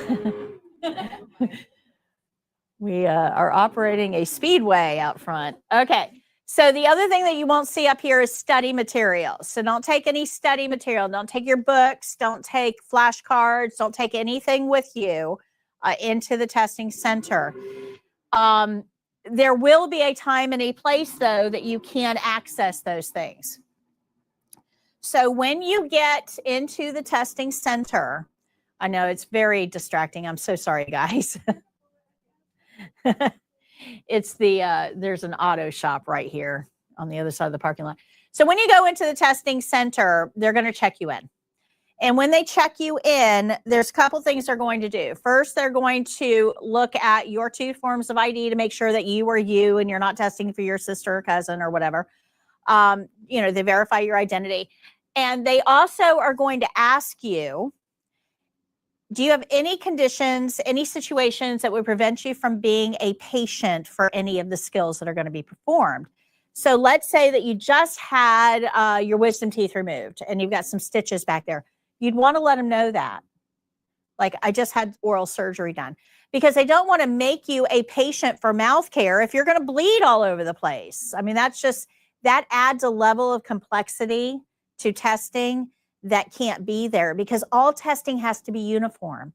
It doesn't matter whether you're testing in Miami, you're testing in Jacksonville, you're testing in Tallahassee, and you're testing in Tampa. If you guys get mouth care, it's got to be the exact same test. That's how standardized testing is set up. And when you get into skills, that standardization counts. So if you have something that would prevent you, no, you cannot now. You cannot take pen and paper. Don't take anything into the testing center. They won't, they'll make you leave it in your car or something. I'll get to that. I know why you're asking. I'll get to that in a minute. So once you get checked in and they verify that you're you and they find out, if you've got any conditions, let me tell you a funny story about this. Oh my gosh. I never told people this, like tell them if you've got something going on. I just never really thought about it because they ask you, you just answer the question they ask you. So I had one student, this is probably about 10, 12 years ago now. I had one student who had a prosthetic leg. She had been in some sort of an accident, lost her leg. She had a prosthetic leg. She walked perfectly normally. You could not tell she had a prosthetic. And of course, you guys are all in long pants. I had no way of knowing. She goes to the test. I mean, she did finally tell me about partway through the program, but I never really thought about telling her, make sure they know that during the test. She gets to the test. She doesn't say anything about her prosthetic leg, and she's partnered up with somebody who has to do range of motion on the leg. She still doesn't say anything. She lays down in bed like it's a normal day, and the person doing the skill. Now, remember, this is for a test. That's exactly what happened. When you go to lift a leg, you expect a certain amount of weight. And this prosthetic did not have weight to it. So as she went to lift the leg, and, she gave a little oomph to it because you expect some weight there, the leg fell off. Can you imagine? I mean, we all know that testing is stressful. Can you imagine being in the test and have somebody's leg come off? Yes, that's exactly it. So please, if you have anything that would make this test anything other than routine, make sure you're passing it on to the evaluator so they can make the right pairing up based on skill sets. And I'm going to get to that in a minute. So with the clinical skills test, you're testing or you're doing skills on someone else, a human? A live human, except for 4 skills. There are 4 skills that are mannequin skills. But other than that, if you have to brush teeth, you're going to brush teeth on a human. If you have to feed somebody, you're going to do it on a human, another testing student. If you're going to do range of motion, you're going to do it on a human. If you're going to walk somebody, it's going to be on a human. It's all done on other testing students. So that means that when you go in to get checked in, they're looking at you because there's some criteria here that has to be met. If you're so tiny. If you get transfer out of bed and into a wheelchair, in order for this to be uniform and as consistent as possible, I have to try to pair you up with somebody your body size or smaller. I got 2 in this class that I can pick on. Okay. So let's say your 3 skills, let me give you an example of why this can be really complex, okay? So let's say that your 3 skills are feeding a resident a snack, performing range of motion, and pulse. Okay, so those are your 3 skills. Okay, so feeding a resident, performing range of motion, and pulse. You get transfer out of bed and into a wheelchair and a couple other skills, and you get 3 skills. Okay. Now, she's got transfer, so I got to find somebody about her body size. So, one of you 2 would be good for that. Okay. But you can't be a patient for her because you are lactose intolerant, so we can't feed you. And you are, you've got a sprained ankle, so you can't be the patient for range of motion. So now I'm in trouble, right? I've got to somehow make this work. And I've got, each one of you has a reason I can't use you for a skill. Do you see how quickly 8 people can become very complex trying to match them up? So when you get checked in and they go through, your ID verification and ask you what you've got, they're going to send you to a rating room and you're going to sit there with all 7 strangers. You're not testing with the people in this room, by the way. You're with 7 strangers. Everybody tests independently. So you're sitting there with 7 strangers and it's like 20, 30 minutes and nothing is happening. Nobody's come back in. The test hasn't started. You're all starting to freak out because let's start this thing, right? Well, those two evaluators, in Florida, we have two. Those two evaluators are trying to figure out who I'm going to, pair you up with and who I'm going to pair you up with. It's not random because if you just had oral surgery, I can't use you for feeding or mouth care. If you've got athlete's foot, I can't use you for foot care. If the more things you have, the harder this becomes. Does that make sense? So if you have something like a prosthetic leg, please let them know. But don't make something up because you don't want anybody in your mouth. Good? Does that make I sense? have one more question. So Sure. we lived together, so we couldn't go and take the test at the same day? Probably not. Okay. It's a very good question. And chances are probably not because we're all registering independently. Now, there is a very, very, very slim possibility, very slim, that if you sent your applications in at the exact same time, that you might possibly get the same day. But let me explain, and I'm going to go over this in detail on Thursday or next Wednesday, okay, class 4, in detail. But for right now, let me just kind of explain how this works, right? You have to get a background check done. That goes into a filing cabinet. So imagine I've got a filing cabinet here. You get a background check, it goes in the filing cabinet. And I'll be Prometric, okay? I'm Prometric. You apply with me for the test. I get your application. What was your name again? Mercedes. I get your application. I go to the filing cabinet and I pull your background check and I put it together. I don't approve you for the test. The Board of Nursing does. They're way over there. So I have to take this whole application packet and take it over to the Board of Nursing and give it to them. And this is a human thing, not an electronic. So the human has to look at your application and your background check and approve you for testing, and then they've got to send it back to me. But once you are approved for testing, once I get that approval, then I can register you for the test. So I look where you want to test. I look at their calendar. I pick a spot in their calendar and I put you in it. And then I let you know, hey, this is your test date. So there's a lot of moving parts here. So even if you guys register at the exact same time, it doesn't mean that the Board of Nursing is going to clear you at the exact same time and that the testing center is going to have 2 spots on that same day. But, hold on one second. But let's say that you get a test date that does not work for you. She's your ride or whatever. You just can't make that work. You can call up Prometric and say, hey, I can't make it June 17th. I need a different date. And they're going to ask you why. Just say personal conflict. That's all. Don't go into detail. Personal conflict. Can't make it that day. And then they'll say, well, I've got July 3rd or July 10th available. And you guys might be able to coordinate, if you get it out far enough. Does that make sense? You can change your dates. But there's no guarantee there. So we can pick where we test, or do they pick? You pick where you test. They're going to pick when you test.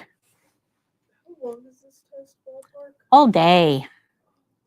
All day. I thought it was 60 questions. So there's 2 parts of the test. We're going to get to that in just, I got a slide for it, but there's 2 parts of the test. There's the written test, which is 60 questions, multiple choice.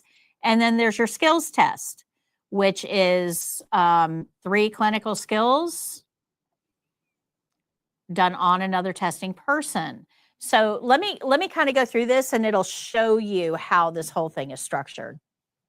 So about the background check, what if you have a previous background check from a job? Okay, so I hate this question. I get it every time because I can't answer it. And there's no way to look it up. There's no way to look it up. Is it like its own background check? Yes, for medical. Okay. For medical. So if you have a background that was photo enabled, they took your picture and it was for medical. Okay, so fingerprint, signature, photo for medical within the last 5 years, as long as it was coded correctly, it went into the right filing cabinet.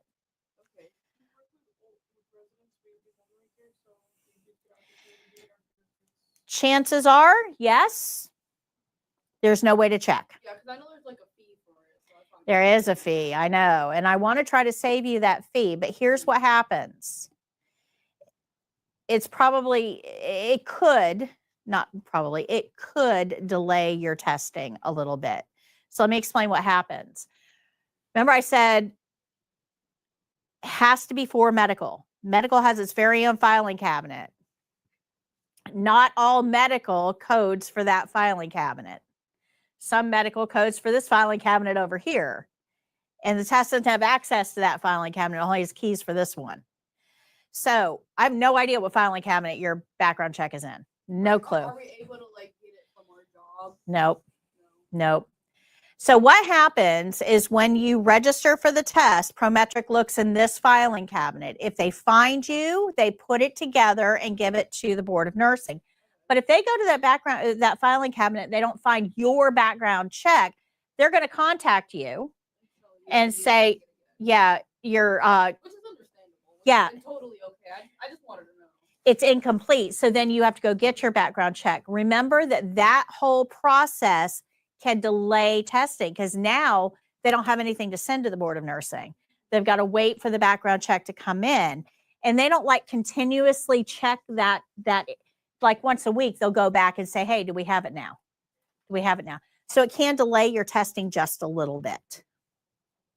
Okay, good? Yeah. Does that make sense? Do they do the back, like, do we get the background check? Nope. So there's something called chain of custody here. Everybody has access to Photoshop. It's a fairly cheap program. You can use it on your phone. I mean, I can take a really bad background check and make it a really good background check really quick, right? Because I have great graphic. Everything you see here, I created. This, I drew. This, I drew. These people, I drew, right? I had great graphic arts capabilities. Yeah. So I could take any bad background check and make it a good background check with a little Photoshop magic, right? So no, I don't do that. Darn it, no, it's side hustle, but no. So here's the problem, right? If you have access to your background check, the state cannot use it. It's called chain of custody. They have to have a background check that you have zero input on. So you can't go to your employer and get your background check and send it in. It doesn't work like that. When you go to wherever you're going to get your background check done, it is all transmitted electronically without your input at all. You are not involved. You go, you do the fingerprints, they take your picture, and it is completely out of your hands. They're not going to give you anything. You don't need anything. It goes into the filing cabinet. When you apply, you are telling them by applying, I have a background check in the filing cabinet. Go find it. Janet, how do you dress for the exam? However you want. The only requirement for dressing for the exam is closed-toed shoes. They don't care what else you wear. I want you to be as professional as possible because there's something to look the part, act the part, but it's not, there's no requirements, no requirements. I will say real quick, and I'll get to your question in 1 second. I will say real quick, time out. The t-shirts that you guys all have, this is your class t-shirt. You will wear this shirt to class, every class from now on. Starting on Wednesday, that is your class shirt. It is a cheat shirt. Everything that I say, all of these things that we have to learn on the back wall, it is written inside the letters of the shirt. Instead of a cheat sheet, it is a cheat shirt. I probably would not wear that on testing day. Yeah. It's on the back, so to help your friends. Yeah. But I probably would not wear that. I have also seen people when we were a testing center that showed up in cutoff shorts and a bikini top. Yep, because she thought that she was just going to run in and take a written test and then go to the beach. She thought this is like a 45-minute thing, didn't realize. They let her test, but she did not do well because there is something to look the part, act the part, right? If you're so concentrated on what you're wearing, you're not really paying attention to what you're doing. So be comfortable. Make sure that you're dressed in something comfortable so your focus is not on you. You're not self-conscious. What? No, closed-toed shoes. Has to be closed-toed shoes. So great question. So what was your question? So since I already took my biometrics about 2 years ago, would my background be in that special filing? Yes, it will. Yeah, as long as the background check is not 5 years old, No, it's not. then you're good. You're good. Yep. Nope. Good cost savings there. Okay. And when you start working, guys, you have to renew that background check every 5 years. Okay. Yeah, it's not one and done. It's every 5 years. I just had to redo. I renewed my nursing license 2 months ago, and I had to go get my background check done because mine had been expired. So do you do the background check like how far before the test? You have to do it before you register for the test. Okay. So I usually recommend 24 hours. Yeah, it's really quick, really quick. Okay.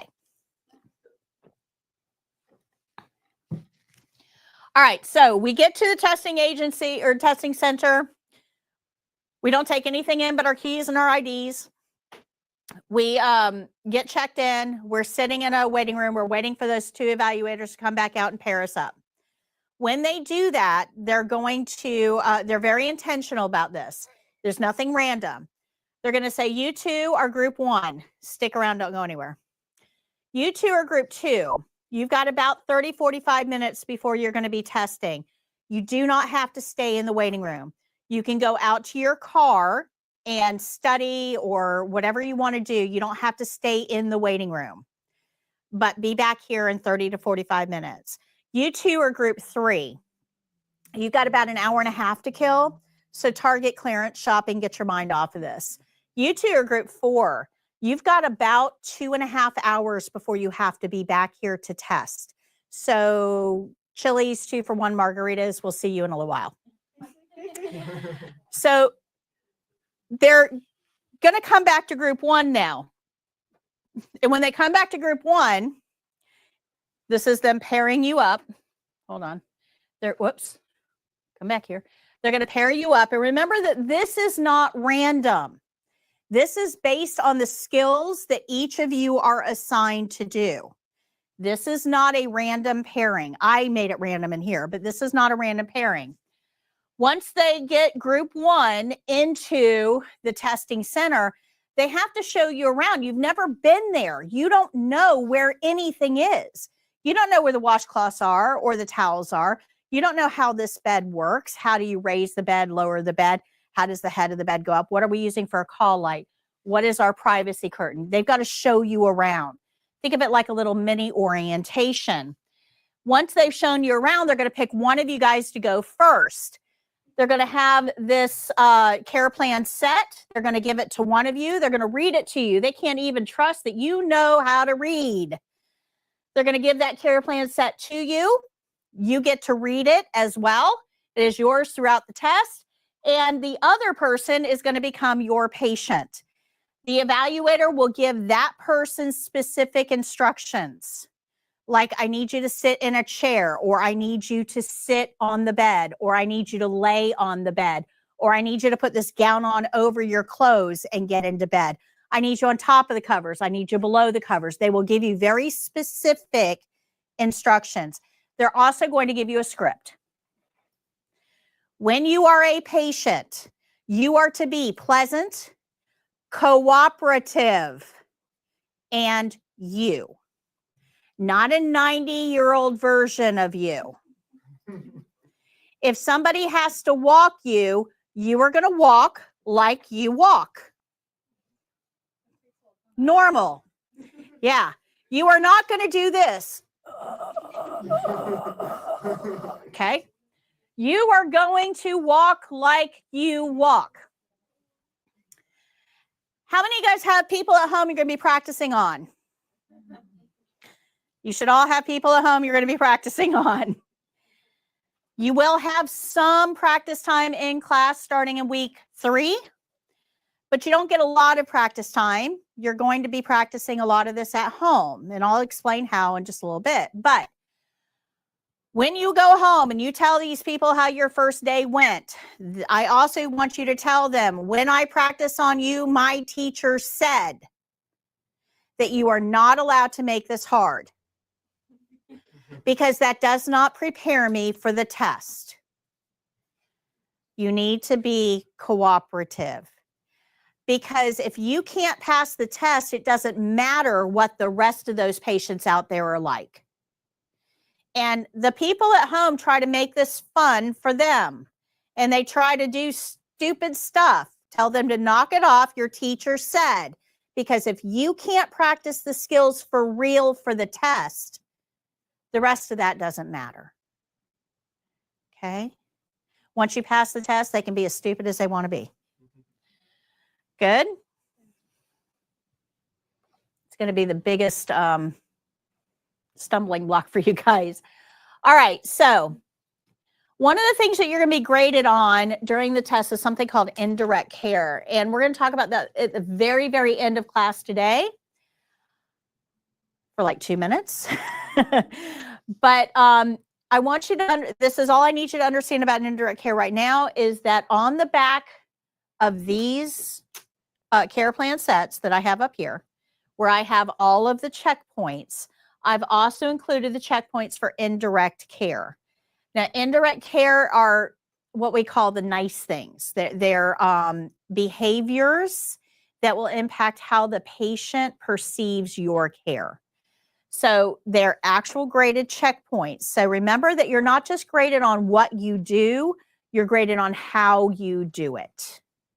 And that's going to encompass a lot of what we're going to talk about today in class. So page 65 has a lesson on how you're going to be graded. The clinical skills checklist. This is publicly accessible. You can download from Prometric's website the clinical skills checklist. It is widely available. It is open. Every CNA candidate should know where to find the checklist. The problem is that there's 2 problems. When you look at that checklist there, if you look at number 11, I'm sorry, let's go down 8, 9, 10, 11, and 12. Do you guys see those? Do you see how beside it has IC for all of those? Okay. It asks you, let's just go to number 9. Use standard precautions and infection control measures when providing care. There's nothing else there. It just says that. I mean, how would you know if you are violating infection control processes? You're a brand new candidate. You're not even a CNA yet. You're a candidate. You're not going to have a clue as to whether you violated any infection control practices. These things are written for nurses. They're not written for you. Now, they're available to you, but they're not going to help you because they're written for nurses. What you need is a nurse to read that, cycle it through the RN brain, and spit it out in something that is usable for you. That is what this book is.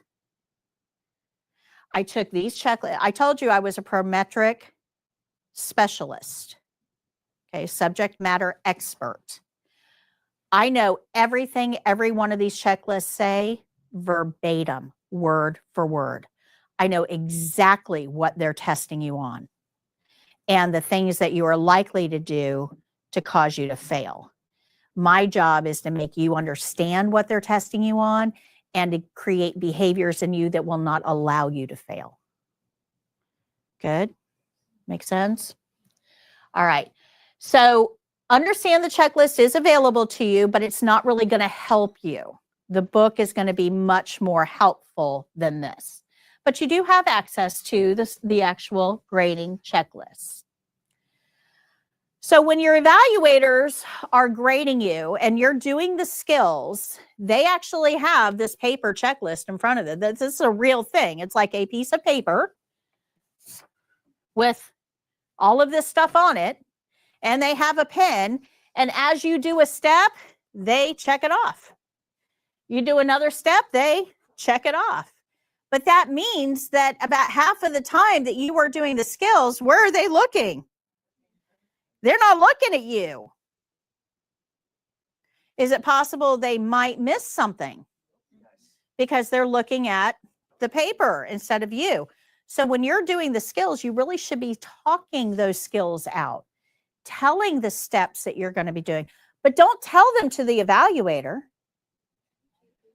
Yeah, who are you supposed to be working on? The patient. The patient. Who needs to know what you are doing with their body? The patient. So talk to the patient. I'm going to. And that way you're getting your checkpoints, because even if they don't see it, they hear it and you get credit for it. Does that make sense? All right. So as you're doing the skills and they're checking off all of these steps, anything you don't do is called a deficiency. Or anything you do but do it wrong, it is going to be a deficiency. The deficiencies are what's going to be put into the computer, and that computer is going to decide whether you pass or fail based on the deficiencies. Now, not all deficiencies are equal. This is the point that somebody in here is going to ask me, well, wait, how many of those things can I miss and still pass? It's not that easy. I can't tell you can miss 3 things on any skill and still pass, because it does not work that way. It's all based on weights. So let me give you an example. Let's talk about this lady here. She needs mouth care. We got to brush her teeth. She needs mouth care. Is she in a safe position for mouth care? No. What's wrong with it? Because she's laying down. She's laying down. I just want, yeah, okay. She's laying down. What could happen to her if we try to brush her teeth in that position? She can swallow it. Yeah, she could choke, or the technical term here we're looking for is aspirate. Absolutely. That's when fluid goes into the lungs. That can cause serious problems, up to death. So if we want to brush her teeth, what would be an essential step? Yeah, somehow get her sitting up, right? Head of the bed up, probably the easiest. But we got to get her sitting up. That's a pretty important step. Now, if you're familiar with teeth brushing at all, if you've ever brushed your teeth, you probably do it standing over a sink. But you're not standing like this over the sink. You stand like this over the sink. Why is that? That's right, because you are going to have a mouthful of foam and it's going to go down. So if we have somebody sitting up in bed, they're not leaning forward. They're like this. So all of that foam is going to go down onto their clothes. What could we put on their clothes to keep them clean while we're brushing their teeth? A towel, a barrier, something, anything. I don't care what you use. A towel, a paper towel, a washcloth. I don't care. But you probably ought to cover their clothing. Now, so those are 2 steps we have to take for mouth care. Head of the bed up, towel over the chest. They do not count equal. No one has ever died from not having a towel on their chest, from getting toothpaste on their clothes. So if you forget to put a towel on the chest, it's going to count against you as a deficiency, but it's not a big deal. You forget to put the head of the bed up, the patient aspirates and dies. That is a big deal. These are not equal. Bless you. Do you see that? So if you forget to put the head of the bed up, you fail because you killed your patient. So I can't answer that question, how many steps can I miss and still pass? It depends on what steps you missed. Okay. Okay. All right. So I just had a student that tested. I wish I could pull this up to show you, but she sent me her results. so she was in, I think she was in my January class. She failed. She failed the skills test and she had pericare. And I asked her to send me a list of her deficiencies because you get that at the end of the test. You get your list of deficiencies. And I'm looking at, and it was an entire page all on pericare. So I'm looking at the deficiencies, and all she did for pericare was clean the front, just one stroke, just, and you guys will, once we get there, you'll see what I'm saying, but she didn't rinse, she didn't dry, she didn't do the backside, she didn't follow the care plan, she didn't do what she was trained to do. And so I went through and I explained each step and why, why that step is important. And I asked her, that you didn't follow the care plan and you missed like 90% of the steps for the skill. What happened? And her response was, well, I was nervous. And I get it. Nervous is real. It's real. But here's the thing that you need to understand about the skills test. Nobody likes being watched. Nobody. I teach for a living. I teach teachers how to teach. I teach students how to pass. I teach for a living. I know this stuff backwards and forwards, inside out, upside down. I know it. But if today was my testing day, I would still be nervous because I'm being graded. I'm being judged. I get it. But here's the thing that you guys aren't thinking about. The test is not the last time that you will be watched. It's the first. Because when you are working in healthcare, you are going to be watched every skill. You're watched by the patient. You're doing things on them. You don't think they're watching? You're being watched by the families. And there is no harsher critic than a family member. You are being watched by the nurses that you are working under because remember, I am assuming liability for your actions. You are being watched. So you have to get comfortable with being watched. If you're not comfortable with it, and if that is causing you to not do the steps properly, what's going to happen in a high stress environment when everything is going wrong?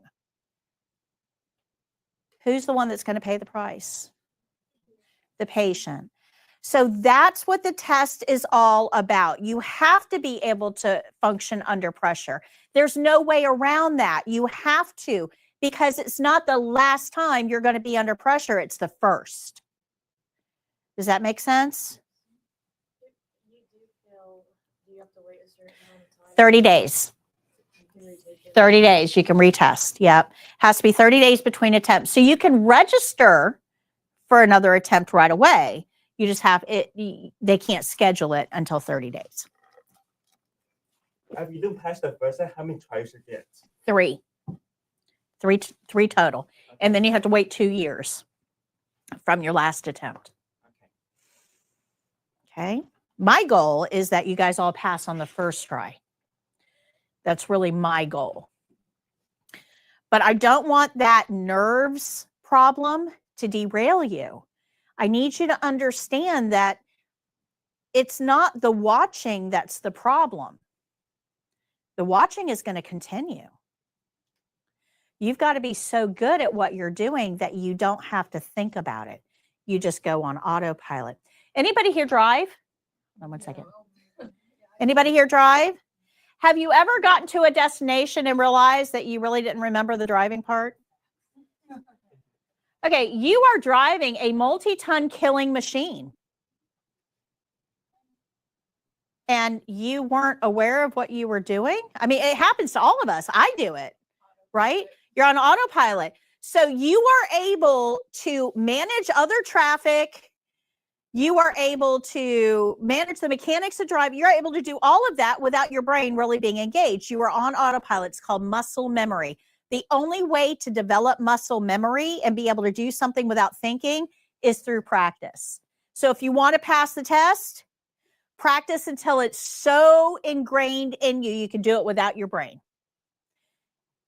And then it doesn't matter how much your brain is freaking out. Brain can freak out all it wants to. Your body will do what it's supposed to do. That's the secret to passing the test. But you got to make sure you're practicing right, and that's where I'm going to come in. Good? Does that make sense? So working at an ALF, do you think that'll like help? It will help, but it's not all. You're doing some of the skills, but remember that you're doing the skills based on that particular patient. Now we got to learn what the care plan is going to require for the test.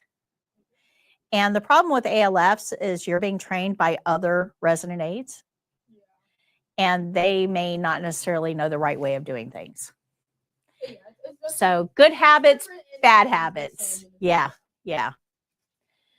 All right, so you're also going to take a 60-question multiple choice test. By the time I'm done with you, this should be pretty easy for most of you, unless English is not your first language. If you are an ESL, English as a second language applicant, this can become a little bit more challenging because you have to be able to translate, right? And that can get a little tricky. So if you are not a native English speaker, you may have to put a little more effort into this.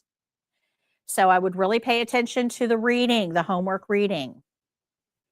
Good, good. Along the way, I'm going to give you some hints and tips on how to pass the written test. But this is one that you guys all have available to you right now. This is a ebook that I wrote. If you go to 4YourCNA, you don't need to write this down because you're going to get it in your email at the end of class. If you go here through the link that I'm going to send you, just fill out the form. I will email you the ebook. This tells you how to decipher what they're asking you on the written test. This is free for everybody. It's a workbook style, makes it easy. So when you're done with the test, when you're all done with the skills and the written, you're going to get some printouts that look like this. This is the printout for the written test. Here it tells you how many questions were on that section, how many you got right. Up at the top, it'll tell you, congratulations, you passed, or it'll tell you that you failed. If you fail one portion of the exam, you have to retake just that portion. The other portion stands for 2 years. If you pass both, you're a CNA. If you fail both, you need to see me because we took a wrong turn somewhere. Either way, if you fail, I need you to reach out to me so I can help put you on the right path. Okay? But my goal is that you guys all pass. And remember, we had somebody just a few minutes ago that all they did was join our live stream, did not sit in a class, joined us virtually, and passed. The program works. You don't have to be sitting here, but because you are here, you have an extra level of preparedness. Okay, good. So that's for the written, and then we get one for the skills. And this is what the skills will look like. At the top, it'll say, congratulations, you passed. It'll list the skills that you were assigned. And then it gives you this feedback. These are all the deficiencies that you got during the test.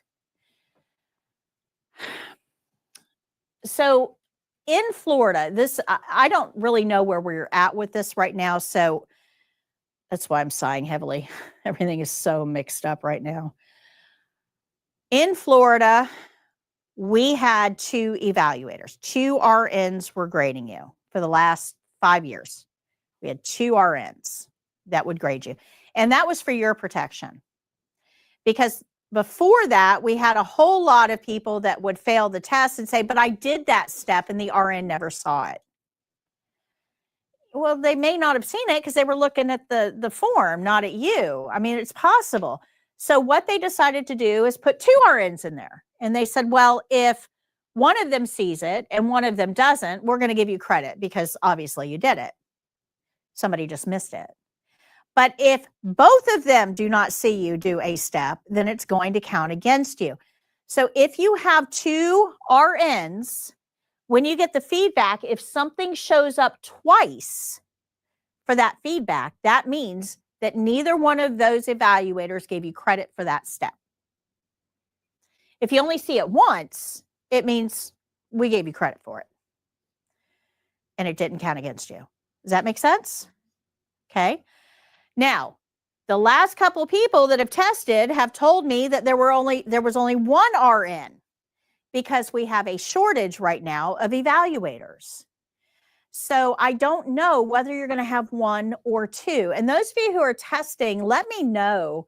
Send me an email or something. Let me know how many RN evaluators you guys are getting so that I can give the most up-to-date guidance to you guys. But the last couple that I've heard from has said that they only had 1. Well, in that case, you're only going to see a deficiency once.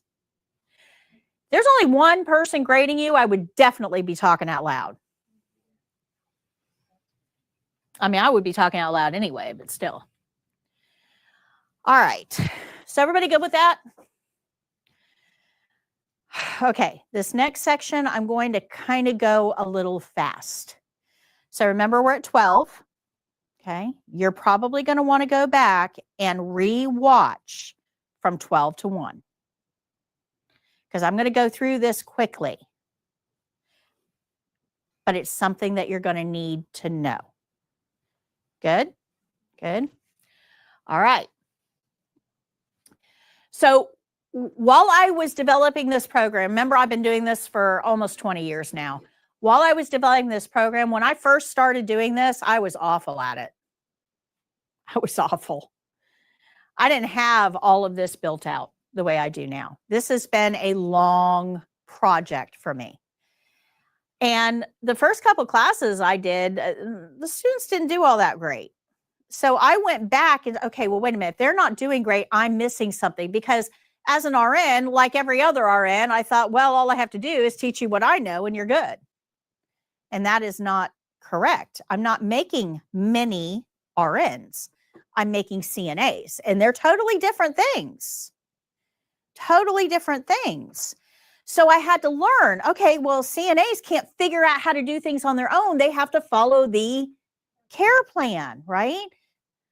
So this program has been a research project over 20 years to get to where we are now. Well, what I realized as I started diving into these checklists, I realized that step 1 on all 20 checklists was exactly the same. It said the same words. And not just step 1, but step 2. Same words on every checklist. So I knew, okay, well, wait a minute. If I teach my students to do these 2 things for every skill, that means that they'll automatically get 2 checkpoints. That sounds good, right? If I can tell you, okay, for every skill, you got to do these 2 things and you'll get 2 checkpoints. That's easy. So then I started looking a little bit further. And this actually, believe it or not, came to me on a cruise. I'm a big cruiser. I love cruising. And I love cruising because it's the one time I can back away from everything. My phone isn't ringing off the hook. I don't have a lot of household responsibilities. I can just veg and let my brain think. And that's how I came up with the principles idea. I realized that there were commonalities between different groups of skills. So there's some checkpoints that you're going to see on every single skill, like this one. Refrain from touching resident until hands are clean. That's a checkpoint. Don't touch a patient ever until you've washed your hands, period. End of discussion. I don't care what the but is on the end of that sentence. Don't touch a patient until you've washed your hands, right? It's a checkpoint.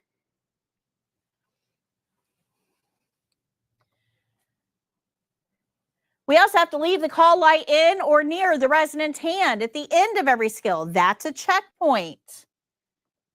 All washing rules are going to be done the same way. Every time we get supplies, they're going to be handled the same way. So I started getting all these little groups of skills that all had the same checkpoints. They're all the same. It's like they only had this many words and they just reused them over and over and over and over again. That was it. So I thought I can work with that. What if instead of teaching them 20 completely individual skills, I just taught them 11 principles, and then you can mix and match the principles to make the skills. Because we're going to use those principles over and over and over and over and over and over and over again. And it would even make it easier when they go out to work and they have to learn those new skills that we were talking about, those delegated skills. They're going to follow the same rules.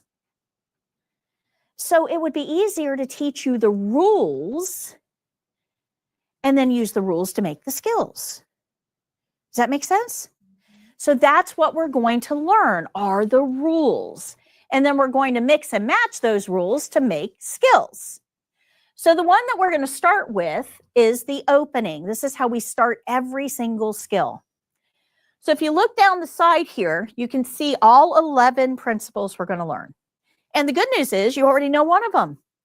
Skill rules. We follow the whole and nothing but. Okay, and we're going to make observations. And then who do we report those observations to? The nurse. See, you already know the first one. Good. So now we're going to move on to the opening. That's this guy. Now, the opening is done at the beginning of every single skill. It doesn't matter what the skill is. I don't care what the skill is. The opening has to be done. And the opening is comprised of very specific steps. So this is the checklist for range of motion. Okay, these are all the checkpoints you have to get. And when I started looking at all of the checklists and I started grouping the different steps that are common and making the principles, I told you I'm colorful, right? I like a lot of color. So I took the checklist and I started coloring in. And I literally did this with markers at my desk. And I realized, well, wait a minute. If I do the opening, all of these green things, and I do the closing, all of these red things, and I follow the skill rules or the care plan, right? If you look at this, we haven't done the skill. We have not done the skill. We did the opening, followed the care plan, and did the closing. And we've got half of our checkpoints before we even get to the skill. We didn't do the skill yet, but we got half of the checkpoints. Do you guys see how important this opening and closing is? Yes. Every skill I'm going to show you, half of the checkpoints are made up of your opening and your closing.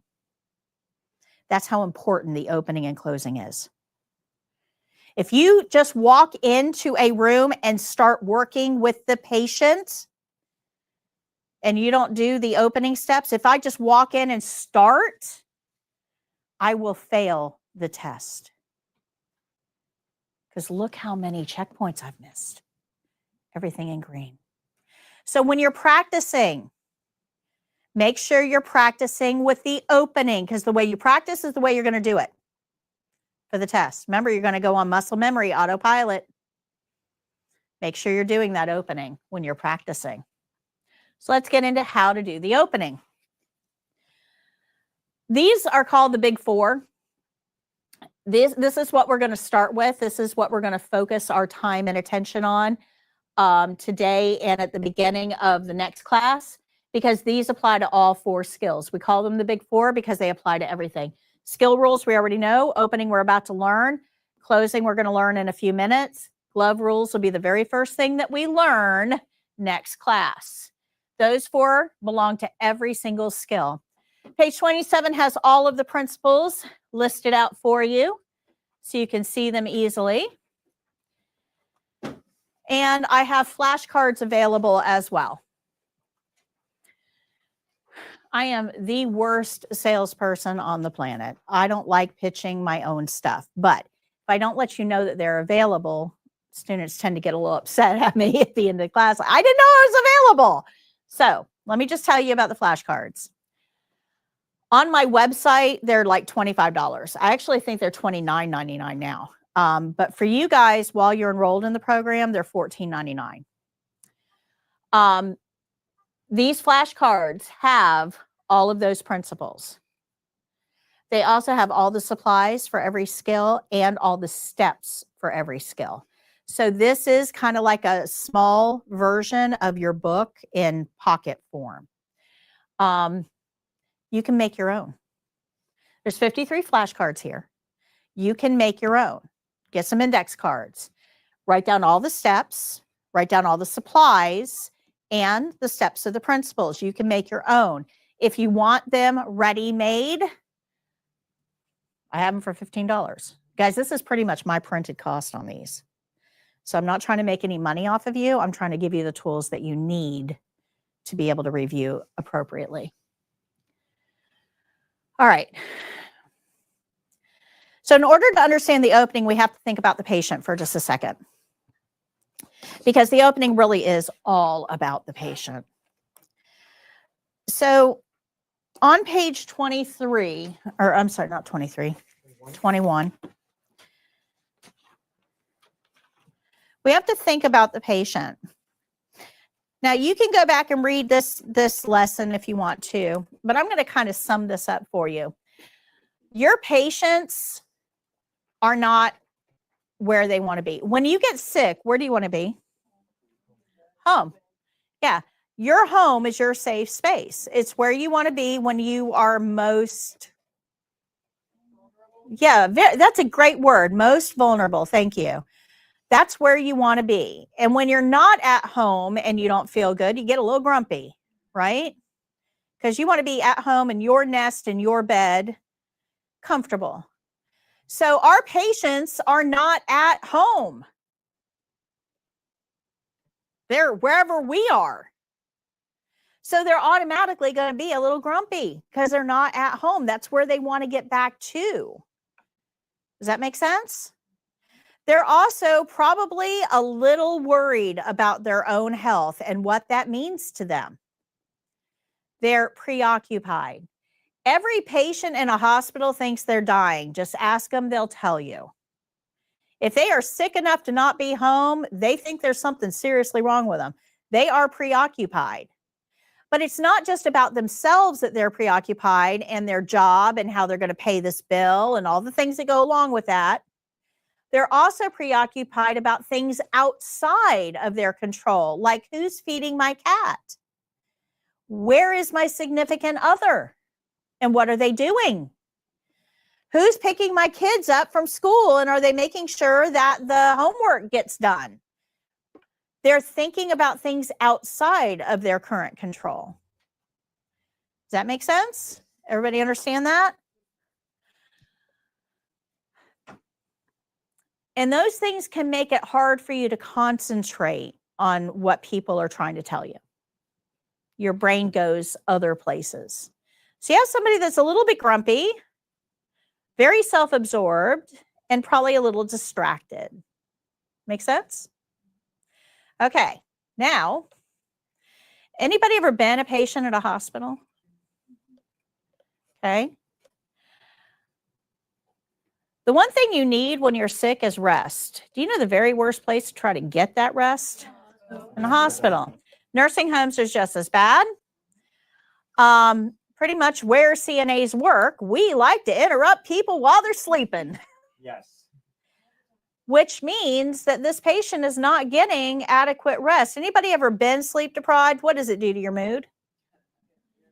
Oh, you think you were grumpy before, man, you know, crank that up about 10 notches. Yeah, I'm now very irritable and cranky and self-absorbed and distracted.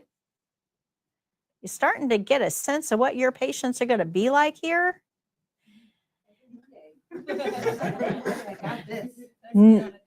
Now, add to that medications. Your patients are not going to be the adorable rays of sunshine that you think they are. If you have a nice patient, that is a great day. That is not the norm. Your patients do not want to be wherever they have found themselves. I'm getting older. I'm looking at retirement somewhere in my future. Do you think when I think about retirement, I'm thinking about being in a nursing home? What do you guys picture when you picture retirement? What do you guys think about? Well, you got to be thinking about retirement at some point, you know? That's, yeah, cruise ship is a great option. It is. Yeah. Absolutely. It's one of my retirement plans. Ask my kids, they'll tell you. Yeah, so we don't think about getting old and sick. We think about getting old and enjoying life. And every one of your patients had that same mindset. They thought they were going to get old and be able to enjoy life. They did not expect to end up in the situation they're in. Nobody does. And yet it's the reality. That's how most patients will end their life.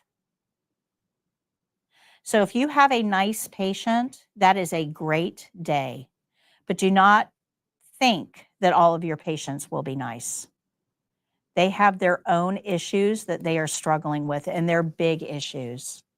They are very big issues. Take your worst day and multiply it by 100,000, and that's about their mindset. Does that make sense? When you have a bad day, you usually lean pretty hard on your best friend or your significant other. Pets are a huge part of that. But can you imagine having a bad day and having none of that available to you? None of it. That's heartbreaking. So we need to have some compassion here for our patients. We need to put ourselves in their place for just a minute to understand where they are and why they might be reacting to us in a certain way, and make sure that we change our approach to connect with our patients more effectively. Does that make sense? Everything that I'm about to explain to you in the opening has to do with this. So remember, guys, your pets are your emotional supports. They Yes. can support you as they can. But when we in the hospitals and our facilities and healthcare, we must behave natural patients, even they are mean to us, because they have dementia and stroke, and with their memories issue, with the lose all their knowledge. Yeah, that could be. We just need to understand that their mindset may not be the same as ours. Okay? Their mindset may be affected. So one of my favorite sayings is sick people have a right to act sick. Sick people have a right to act sick. When I am sick, I am not pleasant. I want to lay in front of the TV. I want you to bring me what I want and then go away. Quit talking in my vicinity. I'm sick. Leave me alone. And a lot of other people are like that too. Give me what I want, but go away. We have to understand sick people have a right to act sick. They're the only ones that can get away with it. One of the maddest I've ever gotten at a CNA is one who told me, well, she started it, and pointed to a patient. How old are we? Well, she may have started it, but I'm going to finish it. And you're not going to like what I have to say about this. Sick patients have a right to act sick. I'm not paying the patient to be nice. I'm paying you to be nice. Empathy goes a long way. Long way. But unfortunately, empathy isn't a given, and that's why I have to have this conversation. If you can cope with it, and facilities and like healthcare, I think it will be very good about it. And if you tell the nurse, I need some time out and go outside some time and get some fresh air. Certainly Keep in touch with the nurse. Yes. Yes. If you're overwhelmed, let the nurse know. But sick patients have a right to act sick. Don't ever say, well, they started it. Okay. All right. Patients are all different as well. We've talked a little bit about this, but this lesson on page 23 is going to explain to you that not all stroke patients are going to be exactly the same. Even though they've all had a stroke, they are all going to be affected differently. Not all diabetics are going to be exactly the same. Even though they all have that diagnosis, it doesn't mean they're all going to react to the same treatment the same way. We need to understand, because we're working with people, that everything is going to be a little bit different. And that's why we have to rely so heavily on those care plans, because it's up to the nurse to figure out what we need to be paying attention to as CNAs. You can't just assume that all whatevers are the same. And nurses have a problem with this, by the way. When I was in clinical nursing, I saw this a lot, and it just really aggravated me. When they're giving report, one nurse will say to the other, well, you've got a right hip in room 212. No, you've got a body in room 212 that happens to have a right hip replacement. Don't portion your patients out into body parts. It dehumanizes them. That is not a high blood pressure over there and a pancreatitis over there. No, that's a real, live, living human being that happens to have that condition. Don't dehumanize your patients. We're seeing a real problem with this out there. If you've had healthcare recently, you can see how this has affected healthcare. Don't dehumanize. If you dehumanize, they will replace you with robots. And if you don't think it can happen, they've already got 5 working prototypes of robots that are going to take the place of direct caregivers. Go look it up. I'm just thinking of like yeah, go look it up. I mean, the robots in the middle of transferring you and then like spaz, like what? I've watched Megan. What? Yeah. What sets us apart is the humanity. When you lose the humanity, they have no need for you. Does that make sense? Yeah, if you want some extra credit work, go look up nursing robots, direct care robots. Question I get asked a lot, what if I make a mistake? Well, in the exam, all you have to do is identify your mistake by making a correction. So page 33 is going to tell you about this. It's very easy. You just say, correction, I would have, and then insert whatever you would have done here. Sometimes you'll actually have to do that step. Like I can't say, correction, I would have brushed their teeth. That's not going to, they need to see you do that. But if you forgot to close the privacy curtain before you do a skill, you can say, correction, I would have closed the curtain before I started the skill, before I washed my hands. So you can make corrections during the exam and you get a check mark just like you actually did it. So the paper doesn't know whether you did it or corrected it. You can make corrections, but as soon as you realize you made a mistake, make the correction. Don't wait until the end because you'll forget. Make corrections. You just say, correction, I would have. And you want to talk to the patient. You want to talk to the patient. So if I forget to do something, I want to tell the patient, oh, correction, I would have closed your curtain before I got started. I'm so sorry. Talk to the patient. Those evaluators, they are not there for conversation. They should be a fly on the wall. You should not be communicating with them. You should not be interacting with those evaluators at all. Everything is between you and the patient. But let me ask you, what would you do in a clinical setting if you make a mistake? If you do clinical setting and make mistakes, there might be, they'll watch you up. Okay. So we don't want to cover it up. We don't want to deny that we made a mistake. We want to own up to it. We would let the nurse know, hey, I made an error. This is what I did. And if the nurse has something to say about it, we need to listen to what they say because remember, ultimately, they're liable for that patient. Okay.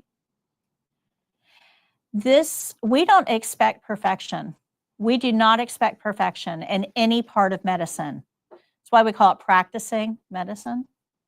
We don't expect perfection, but we do expect that ethics. We expect that you are ethical and own up to your errors. So if you make a mistake in a clinical setting, you need to let the nurse know. If you make a mistake during the test, you need to let the patient know. At the end of the test, when you're all done, you're going to tell the patient or tell the evaluator, my skill is done. You can make corrections up until you say that. And it doesn't have to be those words. You can say, I'm finished, I'm done, my skill is complete, however you want to say it, I don't care. But up until you say those words, you can make a correction. But once you say them, it's like hitting a buzzer at a game show. You're done. That's it. You cannot go. So if you're like halfway into skill 3 and you realize that you forgot to do something in skill 1, you cannot correct it then. So after every skill, since we have 3 after every skill, you say, I'm done with my skill. That's right. Very good. And what you're doing is locking in your performance. So I always tell my students, don't rush it. You got plenty of time. When you get done with the skill, I want you to go back and read that care plan. Read that care plan. Remember that care plan, we have to follow it exactly. So when you get all done with the skill, go back and read the care plan. Think about your steps. Think about the principles that I've taught you. Make sure that you've done everything that's on that care plan. And then say, my skill is done. Good? All right, most of the time you actually have to do it. Sometimes they'll accept a verbal, but they'll let you know either way. So let's learn how we're going to get through this program. So I'm going to talk to you about your syllabus here. This is your syllabus. This is your syllabus. I know it looks very complex, but it's a roadmap. That's all it is. It's a roadmap. You're going to see rows. So like this first section here, you can see class 1 Monday. There's a row, and then class 2 Wednesday. So that means that everything in this section here is going to be done on Wednesday. And then Monday, Wednesday, Monday, Wednesday, Monday, Wednesday. Your columns are something different. So the first column is in-class skills. This is what I'm planning on teaching you in class that class day. So today we learned skill rules. We still have to learn the opening, the closing, hand washing, and indirect care. And I've only got 33 minutes to get all that done. Second row is going to be the lessons associated with those skills. So we've already learned about the exam. We learned about delegation and liability. We learned about patient considerations, the testing care plans, and the principles. So we've already covered all of that. The third column is your homework. Tonight, you're going to go home and read chapter 1 in the yellow book. You're going to take a test in the white book or the spiral book on page 181. And you're going to grade that test. We're going to get into that in just a few minutes. And then out here, the last column are additional activities. These are things I might get to in class. I might not. Don't know. Depends on time. If you see something in there that we have not covered, you probably want to read the lesson on it. But for today, we covered the 5 key phrases. We did the care plan activity in class.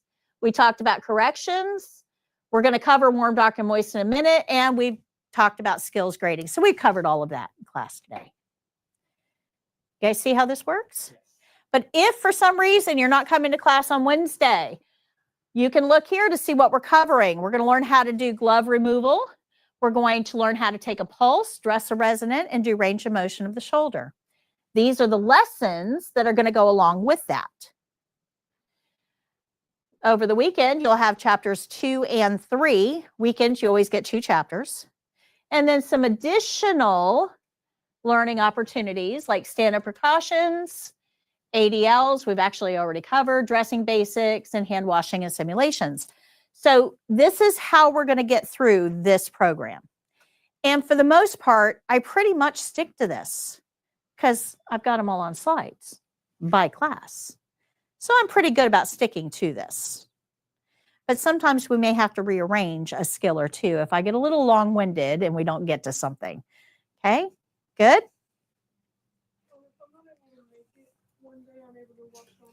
You are. Yep, go to flcnatraining.com, which is the very top of your, it's actually right up here, very top of your syllabus. And you can watch. Thank you, Jake. Okay. Can you take that down for me, please? So this is your homework book, the yellow book. Tonight, you're going to go home and read chapter 1 in the yellow book. And then you're going to go to page 181 of your spiral book for the test. So yellow book is for reading. Spiral book will be your test. So there's 20 questions there. Once you answer the questions, you're going to go to the last page of the book, page 201, and you're going to grade it. When you come back to class on Wednesday, grading scale is down here, so it'll tell you if you miss 0, it's 100%. If you missed 1, it's a 95, 2 is a 90. They're all worth 5 points apiece. When you come back into class on Wednesday, I'm going to go write down my list, and I'm going to ask you, how did you do on chapter 1? And you're going to tell me what your grade is or how many you missed. But before I go beyond this page, right now I'm going to go down my list, and on the front of your yellow book is a number. It's Y something, Y1, Y11, Y something. Please tell me the book number that you have. Sheila? Jaden? Ariana? Audrey? Ethan? Y8. Ashley? Emily? Mercedes? Martina? Susie? Amanda? Thank you. Brittany? Madison? Thank you. All right, any questions on homework? All right, so let's learn how to use a study guide. And this is the part I'm going to go really fast through. So when we go to learn a skill, we're going to have a page like this at the beginning of the skill. This page is going to have what the test calls that skill. It's going to have the principles involved in that particular skill. And you can see that not all principles apply to all skills. We're going to mix and match. All of those principles are going to be spelled out on this page as well. So you can see all of the steps required. Short form of the skill is going to be up top. The skill specific steps are going to be listed there. And I have a video for every skill that you're going to learn how to do. This is on my website, on Inside the Course, and on my YouTube. And then down at the bottom is test specific information down here. This is only for the test. So if you look in this very first area, you can see a little clock there with a time. So somebody with your level of experience, which is none, should be able to take this patient's pulse within 5 minutes. Now, if you remember way back at the beginning of class today, we saw the care plan for this, and the care plan told us to count for 1 full minute. They're giving you 5 minutes to do the pulse. How long are we counting for? 1 full minute. 1 full minute. We're going to throw an opening at the beginning and a closing at the end, and those only take like 10 seconds. So you've got way more time than you actually need to do these skills. Don't rush. Next area tells you who's going to be your patient for that. We'll get to that later. In this case, for this skill, so for pulse we were just looking at, it was a live testing student. For this skill, dressing a resident, you can see a mannequin there. So if you see a mannequin on the introduction to the skill, that means you're going to be doing it on a mannequin. There's 4 mannequin skills for the exam. It'll tell you whether that patient's going to be in a bed like here or a chair. So when you're practicing, if you put the patient where they're going to be for the test, it makes it more appropriate for the test. And then it'll tell you whether documentation is required. Remember, we have 4 documentation skills. So then if you go to page 53, so remember we were on 52, you go to page 53, this is going to tell us how to do the actual skill. So 52 was the overview, 53 is how to do it. At the top of the page, you'll see the care plan. What do we know about a care plan? We follow it, absolutely. So here is our care plan for this skill, and it's going to tell us exactly how we're expected to do that particular skill. But the care plan doesn't give you the how, other than it tells us to count for 1 full minute. Down below that, let me go back here, are the step-by-step instructions here. Step-by-step instructions on exactly how to adhere to that care plan.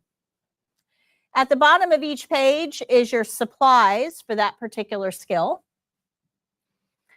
And you're going to hear me say this a lot in class, but in healthcare, I don't know why. Don't ask me why. I didn't write the rules.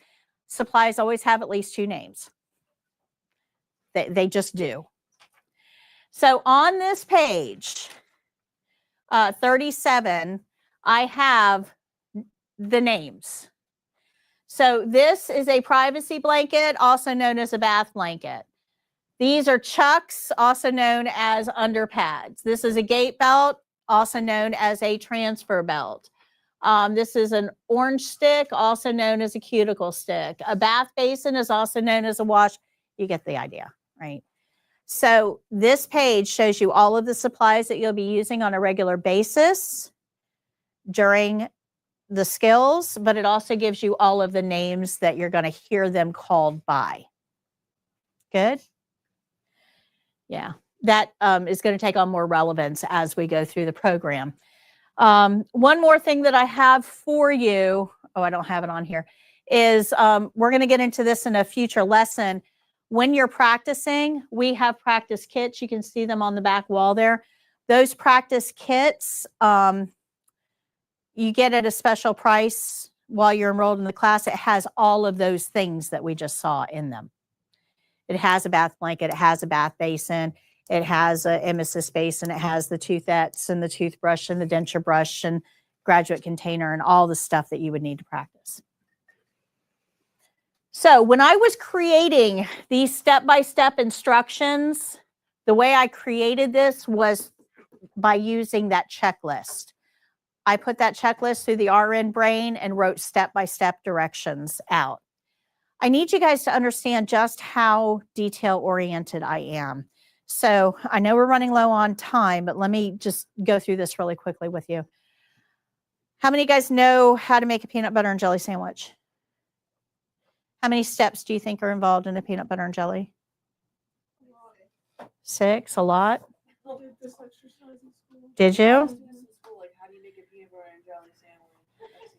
Yeah, it's actually 42 steps. Yep, yep.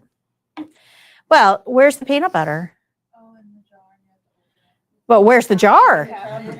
In the cabinet or the pantry. So you got to open the door, get the peanut butter out, close the door, put it on the counter, unscrew the lid, put that on the counter, get the knife out of the drawer. But what are you going to put it on? You need bread. So we have to undo the twist tie on the bread, open it up, get 2 slices, do the whole spinny thing, put the twist tie back on, put it back on the counter, put the bread on. Oh, we don't have a plate. We got to open the cabinet, get our plate, put it up, put the bread on the plate. 42 steps, right? So if I could be that detailed with peanut butter and jelly, which is, you know, something that we can all do in our sleep, imagine what I can do with a skill. There is nothing here that you're going to be expected to know. Nothing. Nothing. Everything here is spelled out exactly when to do what. This is how you're going to do your skills. They also match up exactly with my videos. So the 2 go together. At the end of every lesson, every skill, I have a gray box. Those are self-check knowledge questions. If you can answer those questions, you got what you needed to get out of that skill. You guys are all going to be enrolled in the course at the end of class today. We already know skill rules, so let's move on to the opening. The opening is going to be done at the beginning of every single skill that we do. I do have a video on the opening that you can watch. It's inside the course as well as on our main website. So page 31 is going to give you a lesson on this, but I'm going to make this really super quick. First thing we do for every skill is we read that care plan because we have to know what we're supposed to be doing. That's step one. Always, always, always step one. But once we know what we're doing, we now have to know how to do that. So our opening sounds like this. Hi, Miss Jones. My name is Patty. I'm your CNA today. I'm here to whatever, insert name of skill here. Is that okay? Let me close your curtain, wash my hands, get my supplies, and I'll be right back. Okay, so here are the steps of the opening. Cardinal rule, do not touch that resident until your hands are clean. So this step gets missed all the time. So I have a saying for it. Every skill starts with an opening, but every opening starts with a knock. Knocking is important. Your patient needs to feel safe in this space. Imagine for a second you finally manage to drift off to sleep and you hear something, your eyes pop open, and then some stranger is standing over you with a sharp object. How much sleep are you going to get after that? None. So when we are approaching our patient's area, we need to keep that a safe space. We should never invade that area until they know we're coming. So knocking becomes essential.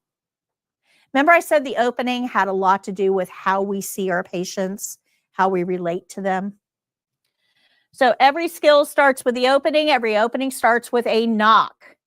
Once we knock, they need to know who we are, we need to know who they are, and then they need to know who we are and what we plan on doing. But knocking is actually a graded checkpoint. You can see it right here. Every skill has that as a graded checkpoint. So if you don't knock, you don't get credit. We're going to greet the resident. Good morning, good afternoon, how are you? I don't care what you do, but make it human. Hello. That is a graded checkpoint.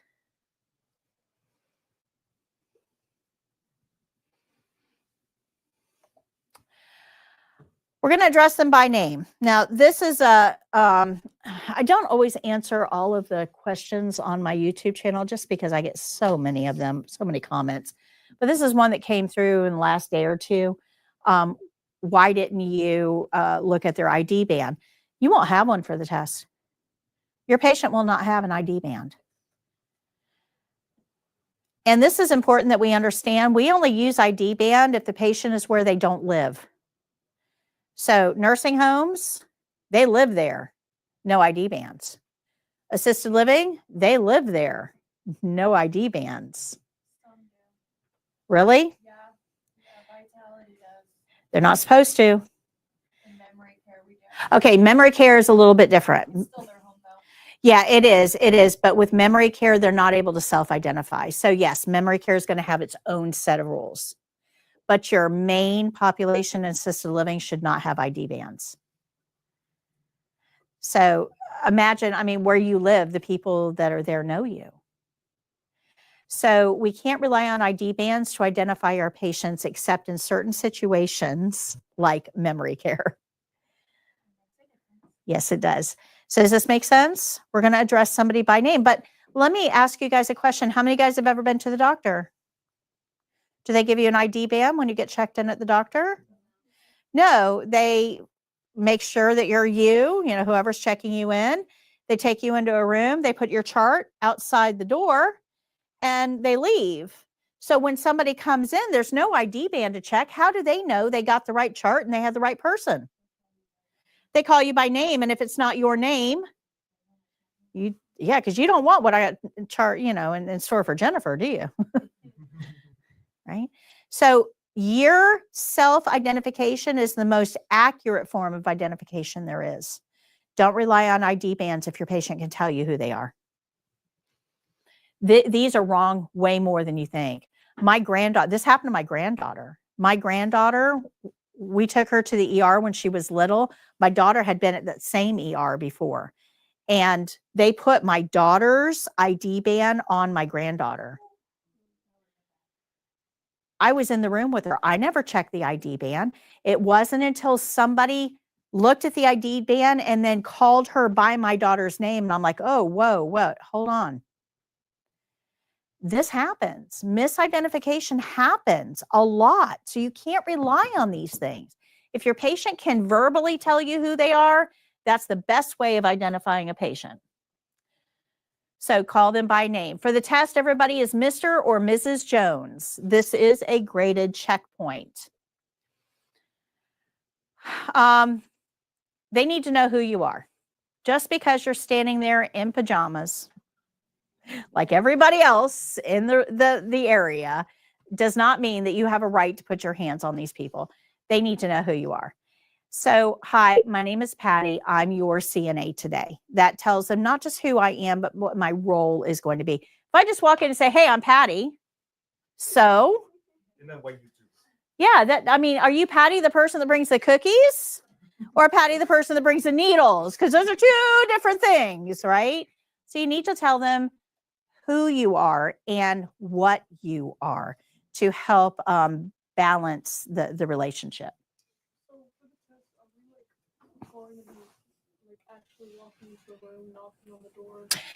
You're going to be in a room. Like if I have a wall here and here, this would be the clinical room. So you're going to be in the room. You're still going to knock on the door. Yeah.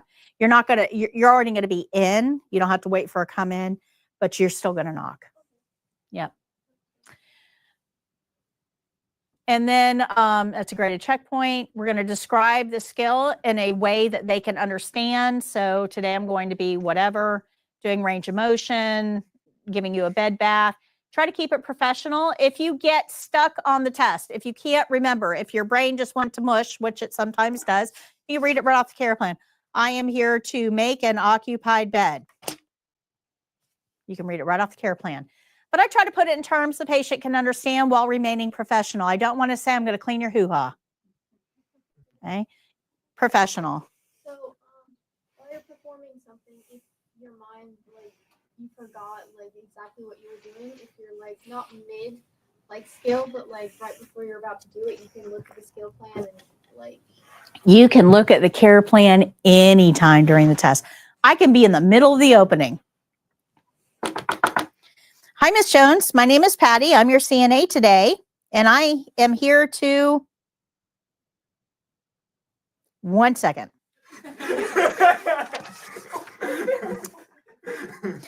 Perform foot care on you. Is that okay? You can literally stop in the middle and go look at that care plan. That care plan is yours throughout the test. Nope. Will the care plan tell you what supplies you need for the skills? No, Janet, that's a great question. We're going to get into that next class. No, it does not tell you the supplies that you need. So when I pull this screen up, you can actually see here, guys, what I'm showing you are the actual checkpoints and why what I'm telling you, the step I'm telling you to do is important. I'm showing you the actual checkpoint that you're going to get checked off for that particular step. Okay. We need permission. So is that okay? Touching somebody without their permission can be called battery. Dementia is a little bit different. That's a different case. I'm talking about able-bodied, competent adults. And then we're going to close the curtain. Now, let's talk about this curtain. I am way late today. I'm so sorry, guys. Let's talk about this curtain. Who touches that curtain? Yeah, I do. Who else? Everybody. Everything. Is that curtain clean? No, they're taken down and laundered about once a year. Now, in between, and there's no shade on housekeeping here. In between, housekeeping does spray it with a disinfectant spray. I mean, they do a good job, but do you think they're getting every single microbe off of that curtain? No. So if we know the curtain is not clean, but we need clean hands to touch our patient, when should we close the curtain? Before we wash our hands or after? Before we wash our hands. Before. Do you guys see why that's important? This is probably the dirtiest thing in the room because healthcare workers drive me crazy. They will put gloves on, do something, get body fluids on their gloves, and then touch that curtain. Yep, that is a big no-no. So we're going to close the curtain, and then once we touch that curtain, we want to make sure that we wash our hands to take care of any cooties that might be on that curtain that are now on our hands. So after we have washed our hands, then we can go get our supplies. You have to have clean hands to get your clean supplies. So this whole thing, this whole opening, yeah, the patients are the ones at risk. Have clean hands to touch them. This whole opening sounds like this. Hi, Miss Jones. My name is Patty. I'm your CNA today. I'm here to whatever. Is that okay? I'm going to close your curtain, wash my hands, get my supplies. You should be able to do that in your sleep by next week. Best place to practice this is in your bathroom at home because you've got somebody to talk to, the one in the mirror. You've got a curtain you can close, the shower curtain, and you've got a sink right there to wash your hands. So write this on your mirror, and every time you go into the bathroom, you should do the opening. You should have this down by next week because I'm going to start throwing skills at you. If you don't even have step 1 down, how in the world are you going to master step 16? Okay, good. Questions? Okay. So I'm going to show you really quickly. I know, guys, I'm going to go just a couple minutes over. Just bear with me. Okay, bear with me.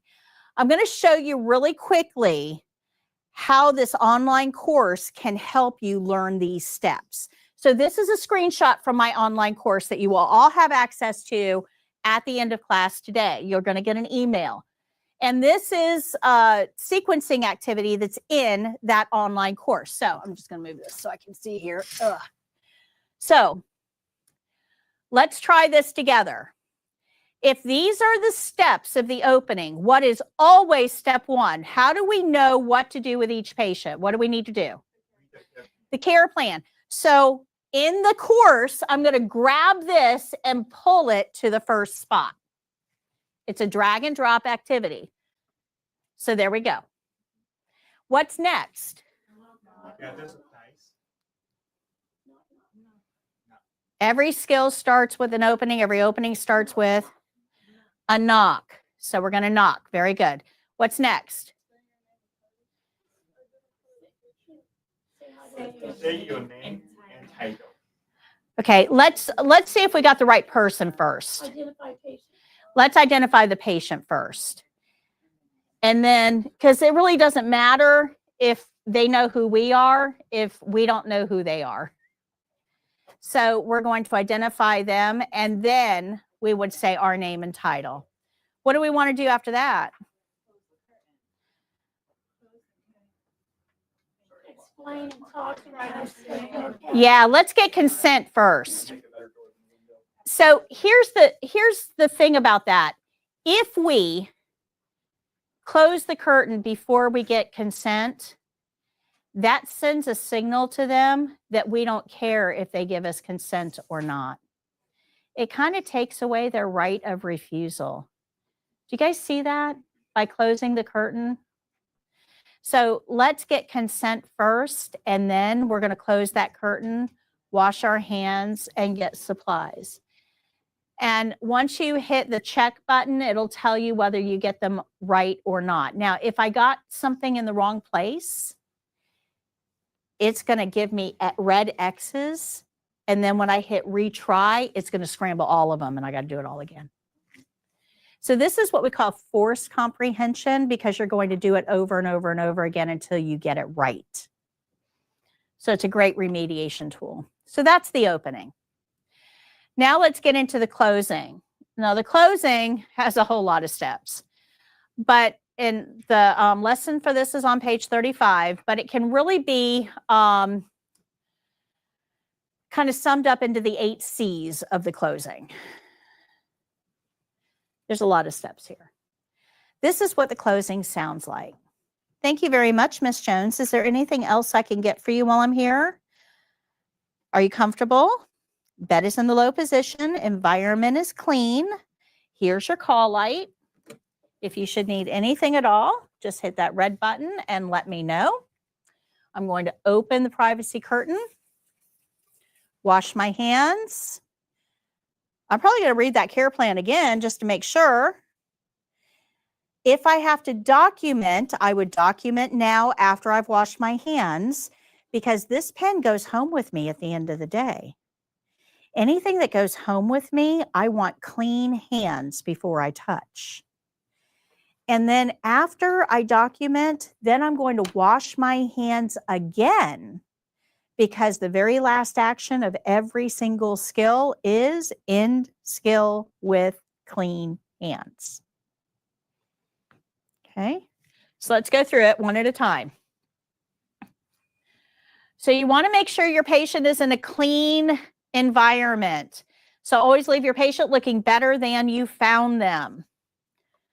I'm still in contact with my LPN instructor. I went LPN and RN. I'm still in contact with my LPN instructor, and she's the one that beat this into me. Always leave your patient looking better than you found them. Well, she actually caught one of my lives not too long ago, and she contacted me, and I told her, I give you credit for this. That you made me the nurse I am today. She was militant about this.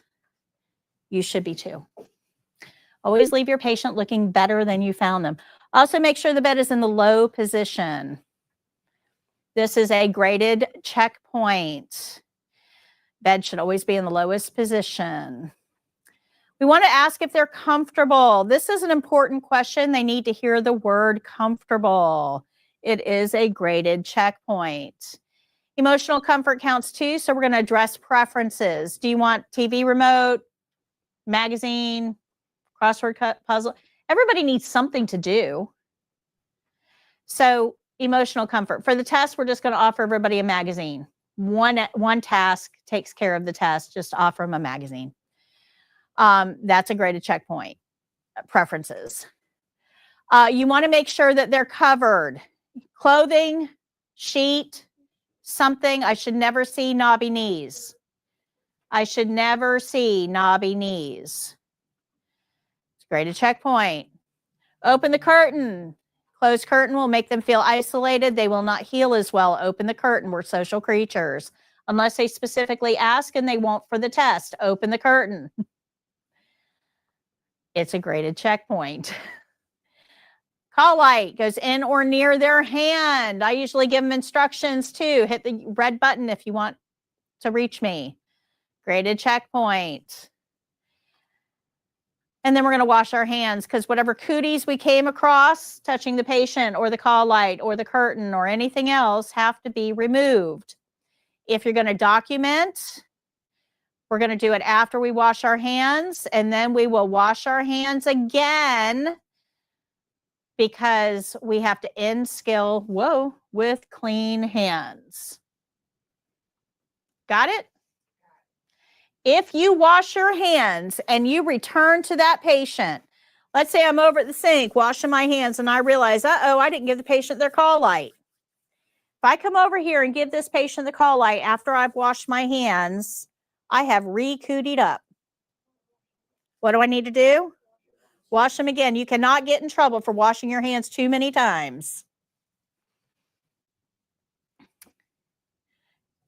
Do we have to raise the bed in the exam? Depends on what state you're in, Simone. That's a good question. Some states do require that you raise the bed to a comfortable working height. Florida is not one of them. So if you forget to lower that bed at the end of the skill, we'll talk about that in class 4. But if you forget to lower that bed at the end of the skill, it's an automatic fail. automatic fail. I don't care how perfect you did the skill. If it doesn't get lowered at the end, it's an automatic fail. So because Florida doesn't require that we raise the bed, and it's a high probability we'll forget to lower it at the end, just bend. It's 30 minutes out of your life. Bend. Do we put on gloves for any skill? We're going to talk about gloves at length at the beginning of class on Wednesday. I literally have about an hour of glove conversation to have with you. I've got to undo some habits or some thought processes that you have and get you to see things a little bit differently. I can actually ask that. But I remember I watched your YouTube videos and your last class, and you said don't use the gloves at everything, because if you use the gloves at everything, then your germs and your bacteria goes on the patients. Right. We'll talk about that at length on Wednesday's class. So remember that you have to end the skill with clean hands and a patient who feels safe and cared about. All right. So hand washing. Oh, my Lanta. I love it. I just not a lot of people say it. Yeah, my daughter. Full house? What's that? Full house? Probably. I've been saying that for at least 30 years. Yeah. Okay. So I know I've got 1 minute. Can you guys just hang out with me can I keep you like 3 minutes late? We gotta go. That's fine. That's fine. Watch my video on hand washing. It'll be linked in the email. Okay. I just need to show you a hand washing video really quickly, and then you guys can go. Okay. I'm running a little late. All right, Jake, go ahead and pop on that hand washing video if you don't mind.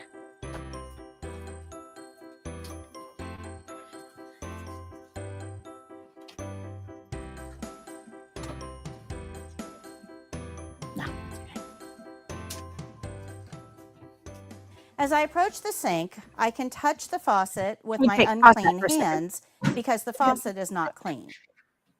All right, these are my new videos. I've got some new videos and some old videos that we're going to be seeing in the class. I'm trying to work on the new ones. But down here on the new videos, you're actually going to see the testing checkpoints that you're being graded on.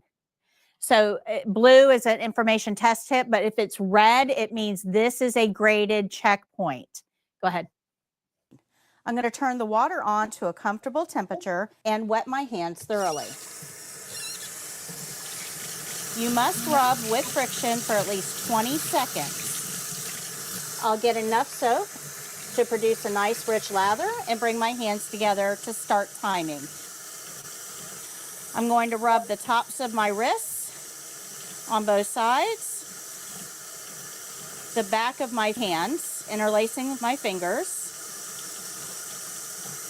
in between my thumb and index finger, making sure that I cover all areas with sufficient friction. The bottom of my hand by my pinky and the palm of my hand.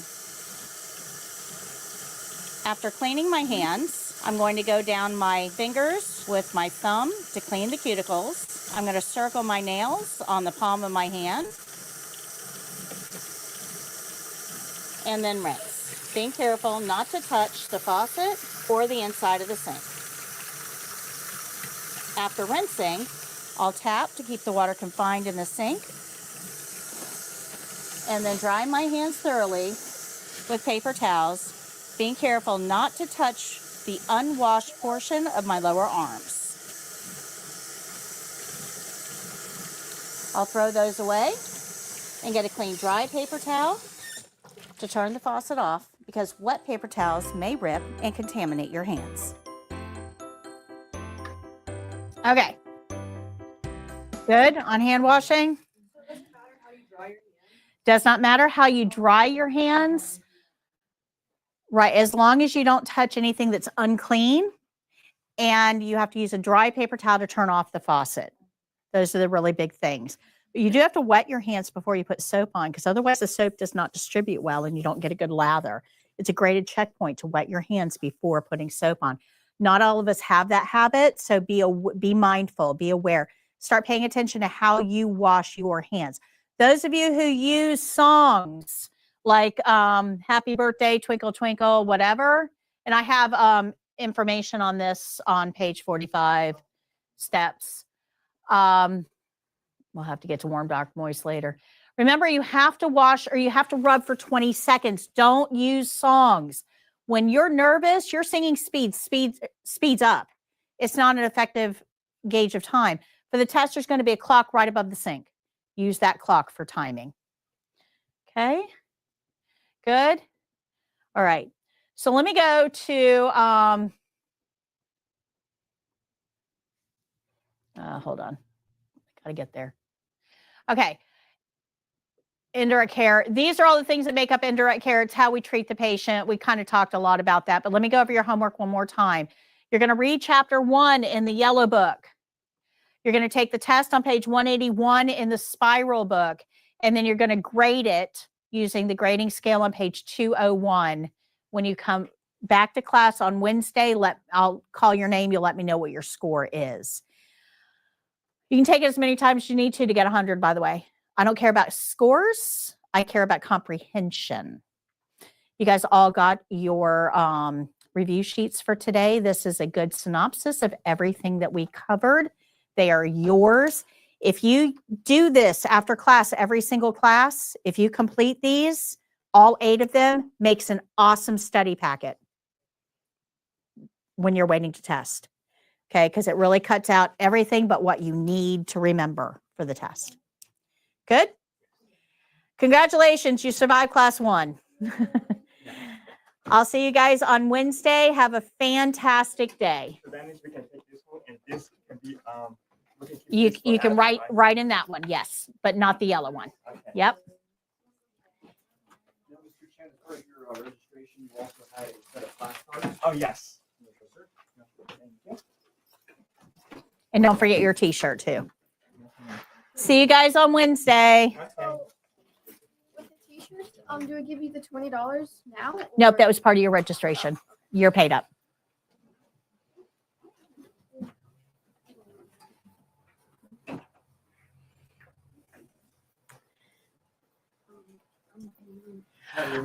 Yeah. I'll tell you what. Yeah, go ahead. I'm sorry, real quick. Hold on one second. All right, those of you attending virtually, thank you so much for tuning in. We will see you on Wednesday. Tomorrow is the game show. I didn't even have a chance to talk to them about that. Tomorrow is the game show at 11 a.m. on our YouTube channel. Join us for 15 test-like questions and answers. Compete for prizes. Hope to see you there. Talk to you later. Next class is Wednesday. Until then, happy caregiving. Bye.